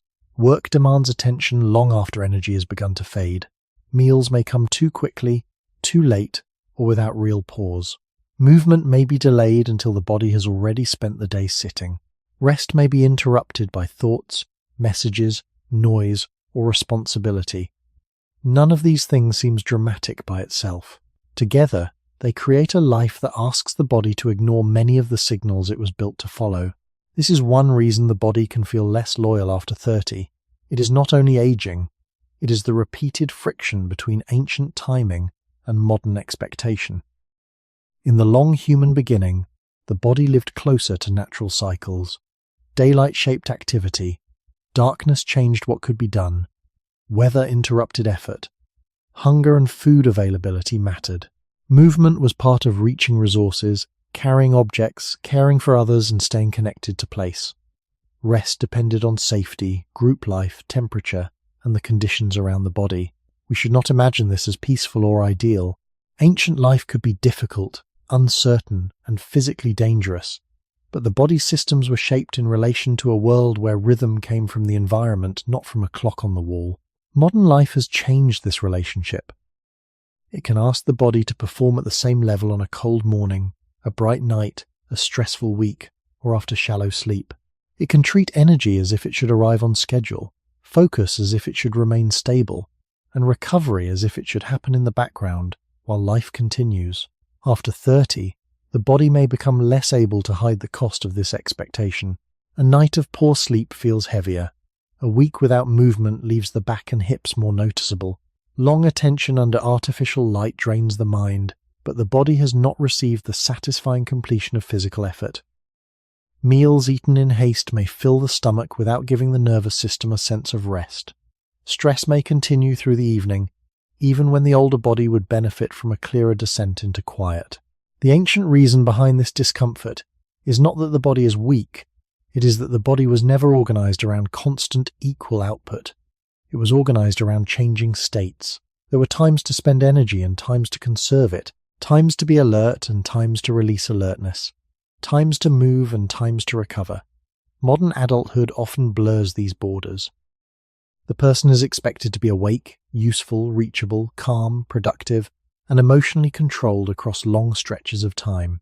The body may obey for years, especially when youth gives more reserve, but obedience is not the same as harmony. Eventually, the signals begin to return through fatigue, stiffness, poor recovery, restlessness, or the sense that energy is no longer dependable. These signals should not be treated as simple proof that the body has turned against you. They are more like reminders from an older biological order. The body still looks for rhythm. Even inside a world that rewards interruption, it still responds to darkness, even when lights remain on. It still needs movement, even when work requires sitting. It still needs recovery, even when responsibility continues. After 30, the mismatch can feel sharper because the body has carried enough repetition to make the pattern visible. The modern schedule says, continue. The ancient body asks, under what conditions? Between those two voices, the feeling of betrayal begins to form. After 30, the mismatch between the body's older rhythms and modern expectations often becomes sharper because life rarely becomes simpler at the same time. Many people do not enter these years with fewer demands. They enter them with more. Work may become heavier. Family responsibilities may become deeper. Financial pressure may become more real. The need to care for others may grow. The future may feel closer and more serious. The body is asked to carry all of this while still appearing steady, capable, patient, productive, and calm. The strange part is that many of these demands are not dramatic enough to look like danger, but they are constant enough to keep the body from fully returning to rest. A person may sit in a safe room and still feel pursued by time. They may lie in a warm bed and still feel that the day has not ended. They may finish work and still carry work inside the nervous system. This is why the body after 30 can feel less forgiving. It is not only responding to age, it is responding to the shrinking space between one demand and the next. The ancient human body developed under conditions where rest was also conditional, but the conditions were different. The body had to respond to daylight, weather, hunger, movement, safety, group needs, and the physical limits of place. We should not imagine that earlier people rested easily or always had balanced rhythms. Their lives could be difficult, uncertain, and interrupted by real threats. But many demands were tied to a visible world. A distance could end. A load could be put down. A task with wood, stone, fire, food, water, or shelter had a physical shape. Night could limit activity. Weather could slow movement. The body's stress systems often had some relationship to action, waiting, hiding, moving, or resting when safety returned. Modern responsibility can be more abstract. It can continue without being seen. A message can reopen the day. A worry can return without a sound. A deadline can keep the body alert while the muscles are still. A family concern can live in the chest and shoulders even when no physical task is happening. The body uses old systems to answer these new pressures. It tightens, watches, prepares, delays rest, and spends energy on readiness. After 30, when recovery may require more complete conditions, this constant readiness becomes more costly. The person may not have enough empty time for the body to settle. They may have sleep, but not deep release. They may have food, but not calm eating. They may have a chair, but not movement. They may have safety, but not the felt sense that demand has paused. This is where modern life exposes the ancient body. The older rhythm asks for alternation, effort and rest, light and darkness, movement and stillness, alertness and release. The modern rhythm often compresses everything into one continuous state of usefulness. You must be reachable while resting. You must think while eating. You must plan while lying down. You must recover while preparing for the next task. This is a difficult bargain for a living organism. The body can adapt for a while, but adaptation has a cost. After 30, the cost may become more visible in ordinary ways. The morning feels heavy, the back feels tense, sleep feels lighter, energy arrives later, patience becomes thinner. A small physical effort leaves a longer trace because the system was already carrying invisible work. These signals should not be turned into fear. They are not proof that the body has failed. They are signs that the body is still obeying old rules inside a new timetable. The ancient reason is simple, but deep. The human body was never meant to carry endless demand without real intervals of return. It was shaped to spend and restore, to attend and release, to move and recover. Modern adulthood often gives fewer natural openings for that return. So when the body seems to betray you after 30, it may be revealing the pressure of a life where responsibility grows while recovery quietly disappears into the spaces between tasks. The feeling that the body betrays you after 30 is often not located in one place. It is not only in the muscles, not only in the joints, not only in the brain, not only in sleep, and not only in energy. It forms in the distance between the body's old rhythm and the life now built around it. The body asks for movement, but the day gives sitting. It asks for darkness, but the evening gives light. It asks for recovery, but the schedule gives more tasks. It asks for pauses, but responsibility continues through thought, message, and worry. The result is not always dramatic. It may appear as a morning that feels heavier than it should, a back that tightens without injury, a mind that cannot fully quiet, a sleep that does not restore completely, or an energy that comes and goes without obeying the clock. These signals feel separate from each other, but they often belong to the same deeper mismatch. The ancient human body was shaped in relation to changing states. It moved, then rested.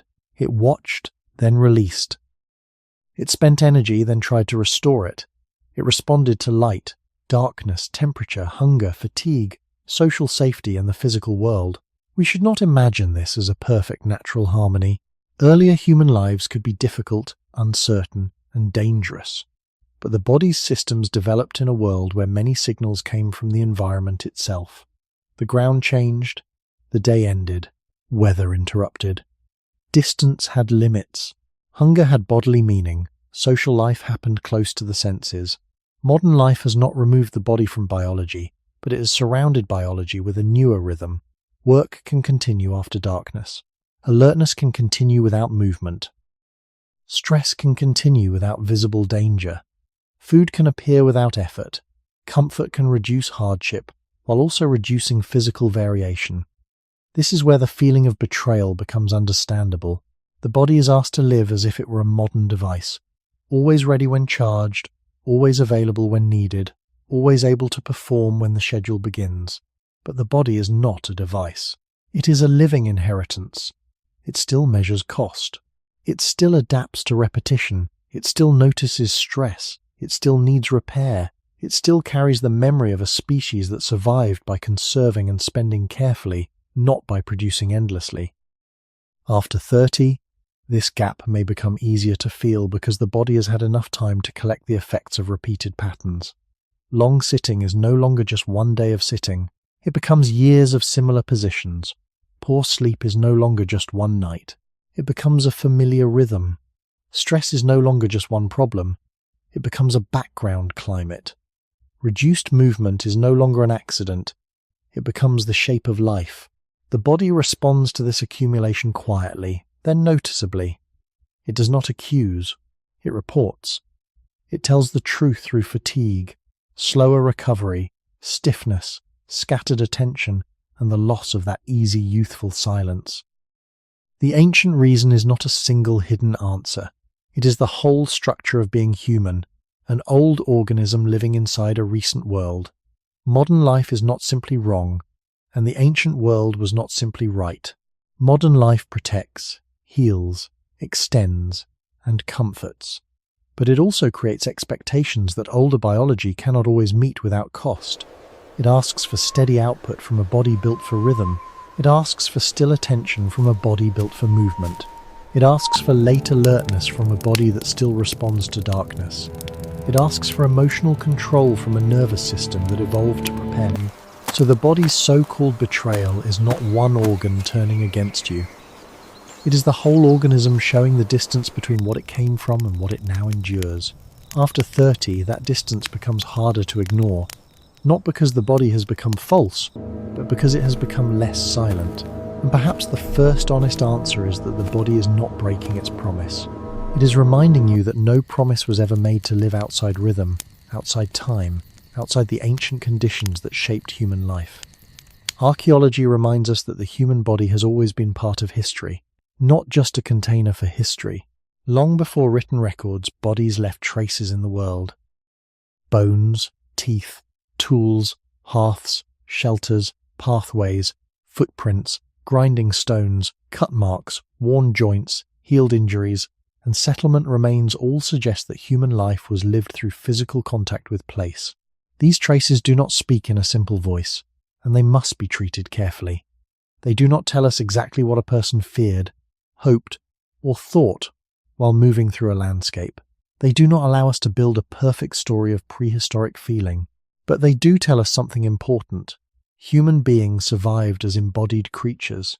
They made things, carried things, walked, worked, rested, gathered, prepared food, cared for others, and adapted to changing conditions. When your body feels different after 30, archaeology helps widen the view. It shows that the body has never been separate from labour, environment, tools, and time. The modern person may feel pain in a chair, fatigue under artificial light, or stiffness after repeated routines, but the deeper pattern is older. Bodies respond to the worlds they inhabit. In ancient contexts, the world pressed itself into the body more visibly. A tool used again and again could shape the hand and arm.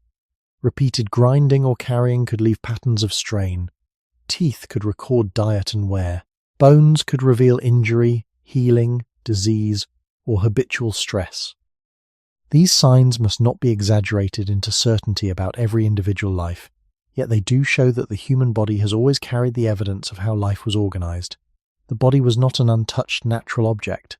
It was shaped by activity, by food, by ground, by weather, by social tasks, by danger, and by care.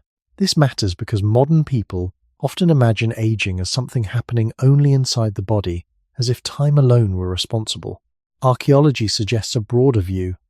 Time matters, but so does the pattern of living inside time. The body changes with use, burden, nutrition, injury, rest, disease, and environment. After 30, when recovery slows or stiffness becomes more noticeable, it may help to remember that the body is always keeping a record. It records not in words but in tissue, posture, energy, habit, and sensitivity. The ancient beginning of human life was not abstract. It was grounded in places where survival required interaction with material reality. Stone, wood, water, fire, animal remains, plant foods, soil, shelter, and distance all shaped daily existence. We cannot know every rhythm of every group, and we should not pretend that archaeology gives a complete living picture. Still, it gives enough to correct one modern illusion, the illusion that the body should remain neutral while life changes around it. No human body has ever been neutral. It has always been responsive. It has always taken the shape of repeated demand. A body that walks, carries, bends, reaches, rests, heals, and endures becomes different from a body that sits, watches, types, drives, worries, and sleeps under interrupted light. This does not make one life pure and the other false. It simply means that every way of living writes itself into the body over time. After 30, that writing becomes easier to notice because the page is no longer blank with youth. The marks of habit begin to stay. The marks of stress take longer to fade. The marks of reduced movement become clearer when movement is suddenly needed. Archaeology does not give us a dramatic secret about why the body changes. It gives us a slower truth. The human body has always belonged to a world of objects, paths, tasks, seasons, and communities. It has always been shaped by what life repeatedly required. So when the modern body seems to betray you after 30, the ancient record suggests another reading. The body may be doing what human bodies have always done, carrying the history of the life around it, quietly, materially, and without pretending that time leaves nothing behind. The traces left by ancient people do not give us permission to invent a complete inner world for them. A bone with signs of strain does not tell us what someone believed about pain. A healed injury does not tell us whether a person felt brave, afraid, angry, or patient. A tool does not tell us every hand that held it. A path does not tell us every thought carried along it. This caution matters, because the story of the body after 30 can easily become too dramatic if we force the past to answer modern emotions directly. Archaeology is powerful, but it is also partial. It gives fragments, stone shaped by use, teeth worn by diet, bones marked by labour or healing, remains of shelters, traces of fire, signs of food processing, footprints held in old ground, objects left where hands once worked. These fragments do not speak like diaries. They speak like evidence. They remind us that human life was physical, material, and dependent on place, without letting us pretend that we know everything. That careful honesty is useful when we ask why the body can feel less loyal after 30. The answer should not be built from fantasy. It should be built from what the evidence can support. Human bodies have long been shaped by movement, work, injury, food, rest, environment, and social life. In that sense, the modern body is not unusual because it changes. It is unusual because many of its daily pressures are so recent in form. The ancient record shows bodies in contact with ground, tools, fire, plants, animals, water, shelter, and other people. It shows that survival required adaptation, and adaptation always involved the body. A person might carry materials, prepare food, make tools, move between places, tend to children, share tasks, respond to weather, and recover from strain or injury when conditions allowed. We should not claim one universal pattern for all early humans. We should not say every person moved the same way, ate the same food, or lived with the same risks. Human history is too wide for that.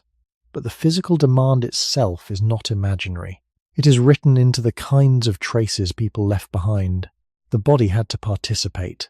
This matters because modern life often asks the body to participate less in the material world while still asking the whole person to endure more mental and social pressure. The hands may not grind, scrape, tie, build, or carry as often, but they may tap and type for hours. The feet may not cross uneven ground, but they may remain still under a desk. The eyes may not scan distance, weather, and path, but they may hold close focus on a screen. The back may not carry a load across open land, but it may hold quiet tension in a chair. These are different pressures, not an absence of pressure. After 30, the body begins to reveal how those pressures have accumulated. Archaeology helps us avoid a false conclusion. It does not say that ancient bodies were better, cleaner, stronger, or free from pain. In many cases, the opposite is visible. Old bodies could be marked by hardship, but it also shows that the human body was never separate from the conditions around it. Every life leaves some form of trace. Modern traces may not always appear in stone or bone at first.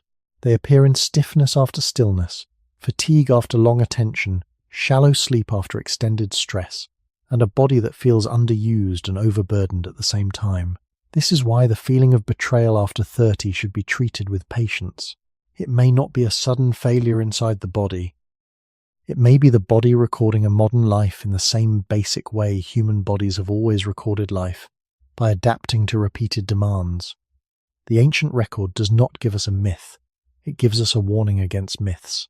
It tells us not to imagine the past too simply, and not to imagine the present too separately from biology. The body has always been a witness.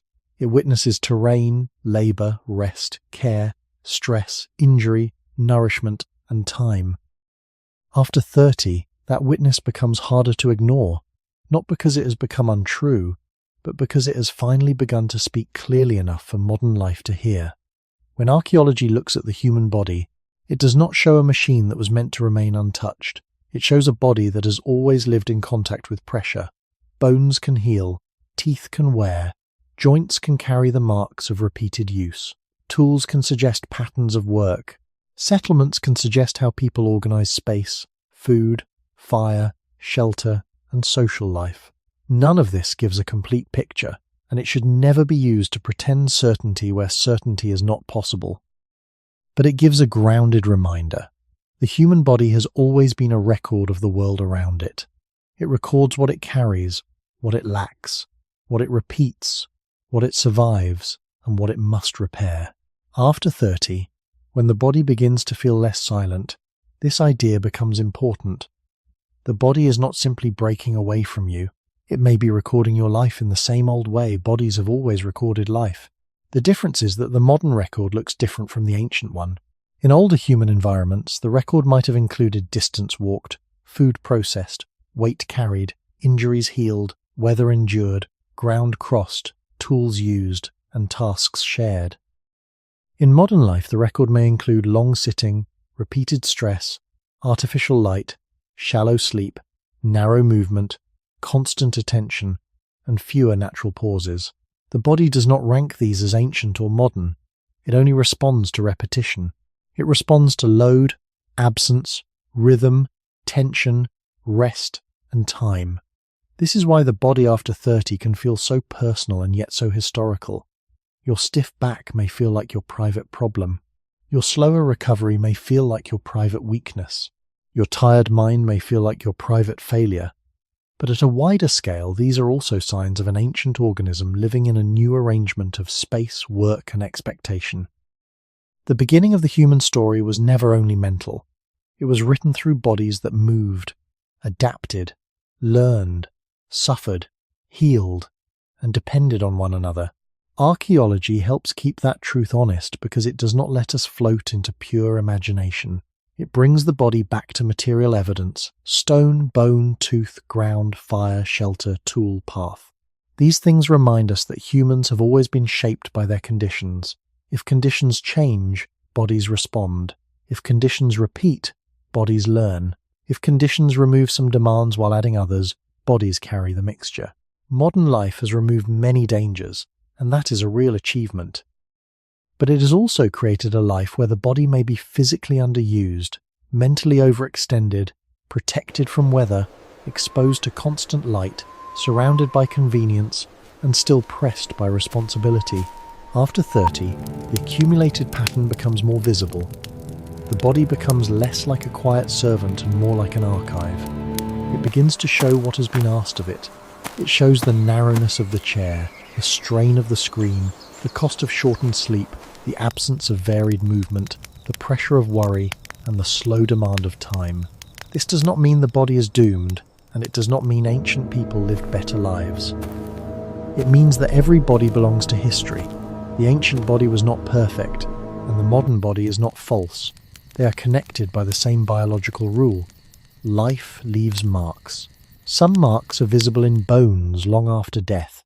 Some marks are felt quietly in the morning after years of repeated living. The so-called betrayal after 30 may be one of those marks becoming readable. It may be the body saying, without words, that it has carried the modern world into its tissues. That message should not be heard as accusation. It can be heard as context. The body is not an enemy. It is a record. And records become clearer with time. When we look back through archaeology, we do not see human beings escaping the body. We see them surviving through it. When we look at ourselves after 30, we may be seeing the same truth under modern light.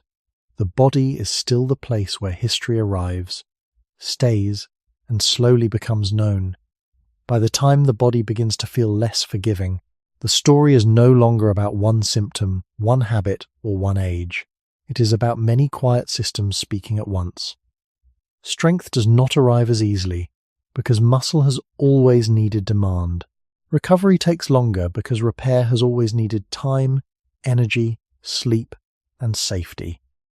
Energy feels less steady because the body was never shaped for endless productivity. Pain becomes more noticeable because joints, tissues, and nerves respond to repetition, stillness, tension, and narrowed movement.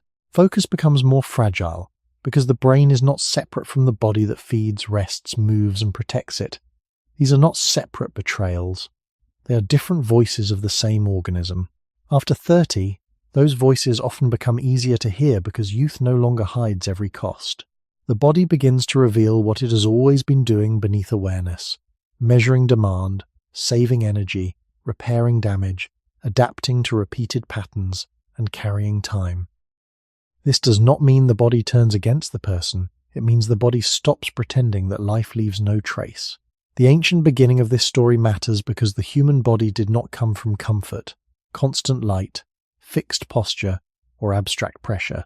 It came from changing landscapes, physical effort, uncertain rest, social dependence, hunger, weather, movement, and repair under limits.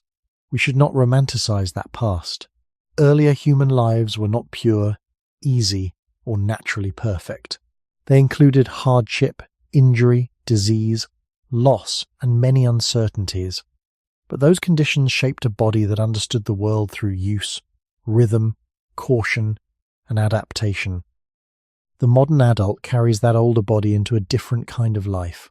A life of chairs, screens, controlled rooms, artificial light, mental pressure, long schedules, and responsibilities that may not end when the day ends. The body is protected from many dangers, but it is also surrounded by new demands and new absences. It may be safer, yet still strained. It may be comfortable, yet still underused. It may be fed, yet still tired. It may be sheltered, yet still restless. This is the quiet paradox behind the feeling of betrayal after 30. Modern life has solved many old problems, but it has not erased the old body that once answered those problems. It has given us more protection, more years, more tools, and more control, but it has also asked the body to live by rhythms that are much newer than its deepest design. When the back tightens after long sitting, when sleep no longer repairs everything, when energy fades under invisible stress, when the mind feels crowded, when soreness lasts longer than memory expects, the body may be showing the distance between these two histories. One history is ancient and slow, written through survival, movement, rest, hunger, danger, cooperation, and seasonal change. The other is modern and fast, written through efficiency, convenience, constant attention, and the belief that performance should remain steady. After 30, these histories meet more clearly inside the same person. The body still wants rhythm, but life often gives interruption. The body still wants movement, but work often gives stillness. The body still wants darkness, but the evening often gives light. The body still wants recovery, but responsibility often gives another task. None of this should be turned into fear. The purpose of seeing the ancient reason is not to accuse the body and not to accuse modern life in a simple way. It is to understand why the feeling happens. The body is not a broken machine that suddenly loses loyalty. It is a living record. It records the world it came from, the life it now lives, and the trade-offs between the two. After 30, the record becomes easier to read. The message may be uncomfortable, but it is not meaningless. It says that the human body cannot be understood only by age, or only by willpower, or only by productivity. It must be understood as a piece of deep history still breathing inside the present. And once this is seen, the question changes. The question is no longer simply why the body betrays you after 30. It is why we ever expected an ancient body to remain silent while carrying a modern world. To understand the body after 30 with honesty, we have to release one harsh idea, that every limit is a failure. A limit can be frustrating. It can interrupt plans, slow ambition, and change how a person sees themselves. But a limit is not always an enemy. Sometimes it is information. The body tells you when effort has left a mark, when sleep has not restored enough, when stress has stayed too long, when movement has become too narrow, when energy is being spent faster than it is being returned. Modern culture often teaches people to answer these signals with shame or impatience. It asks the person to keep working, keep improving, keep appearing young, keep producing, keep proving that the body has not changed. But the older human story suggests a calmer reading. A body that changes is not a body that has betrayed life. It is a body that has lived. It has carried years of movement and stillness, rest and pressure, recovery and strain, memory and responsibility. After 30, the signals may grow clearer because the body is no longer covered by the easy excess of youth. That clarity can feel like loss, but it can also become a form of knowledge. The ancient beginning of the human body was never a story of endless power. It was a story of balance. Our bodies were shaped in worlds where energy had cost, repair needed conditions, movement was part of survival, and safety was never completely separate from the group, the land, the weather, and the season. We should not turn this into a romantic picture of the past. Earlier human life could be harsh, uncertain, and painful. But the body's deep rules were formed there. Spend carefully, repair when possible, adapt to repetition, conserve under pressure, respond to danger, and change with use. Those rules did not disappear when the world became modern. They continue beneath the chair, beneath the screen, beneath the soft bed, beneath the controlled room, beneath the long schedule. The body still asks for rhythm because rhythm was part of survival. It still asks for movement because movement helped shape its tissues. It still asks for darkness because light and sleep are older than electricity. It still asks for recovery because repair was never free. When these needs are ignored for too long, the body speaks, not to punish, not to frighten, but to remind. The educational value of this story is not that people should fear aging. It is that aging becomes less frightening when it is understood as history, not betrayal. The body after 30 is not a ruined version of the younger body. It is a body entering a more honest conversation with time. It may need more patience. It may reveal patterns that youth hid. It may ask for a different relationship with effort, rest, stress, and expectation. But that does not make it less human. In fact, it may make it more visible as a human body, limited, adaptive, responsive, and deeply connected to the world around it. The modern mistake is to treat the body as a private machine that should obey personal desire without considering environment. The older truth is that bodies have always belonged to conditions. They belong to light, food, movement, rest, social pressure, work, weather, care, and time. After 30, you begin to feel that belonging more clearly. The body shows that life has weight. It shows that habits accumulate. It shows that protection does not erase biology, and comfort does not cancel the need for use. This message can be gentle if we let it be. It does not say that youth was the only valuable season. It says that each season reveals something different about being alive. Early adulthood may reveal reserve. Later adulthood may reveal cost, memory, and judgment. The body is not asking to be worshipped, feared, or blamed. It is asking to be understood as the oldest companion you have, one that has carried the ancient past into every modern morning. And perhaps the most useful lesson is this: when the body changes, it may not be closing a door on who you are. It may be opening a quieter door into what human life has always been. A long negotiation between desire, limit, history, and time. The body is not an enemy waiting to betray you. It is closer to an old record written slowly by movement, stillness, hunger, comfort, sleep, stress, repair, injury, memory, and time. After 30, the record becomes easier to read because the ink grows darker. The body begins to show what youth once covered. It shows the cost of sitting too long, worrying too often, sleeping too lightly, moving too narrowly, and asking energy to appear without rhythm. It also shows something deeper than personal habit. It shows the long inheritance of a human body shaped before the modern world existed. This body did not come from offices, screens, constant light, smooth floors, soft chairs, fast transport, and endless mental demand. It came from older landscapes where life was physical, uncertain, social, and limited by the material world. We should not turn that past into a dream.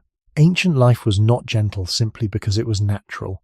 It held pain, danger, hunger, infection, injury, loss, and uncertainty. But it also shaped the body through movement, adaptation, rest when possible, and a close relationship between effort and survival. That older design still lives beneath modern clothing, modern rooms, and modern schedules. It still asks for signals that tell it what to keep, what to repair, what to save, and what to release. After 30, those signals become harder to ignore. Strength may no longer remain ready without use. Recovery may no longer happen quietly after every strain.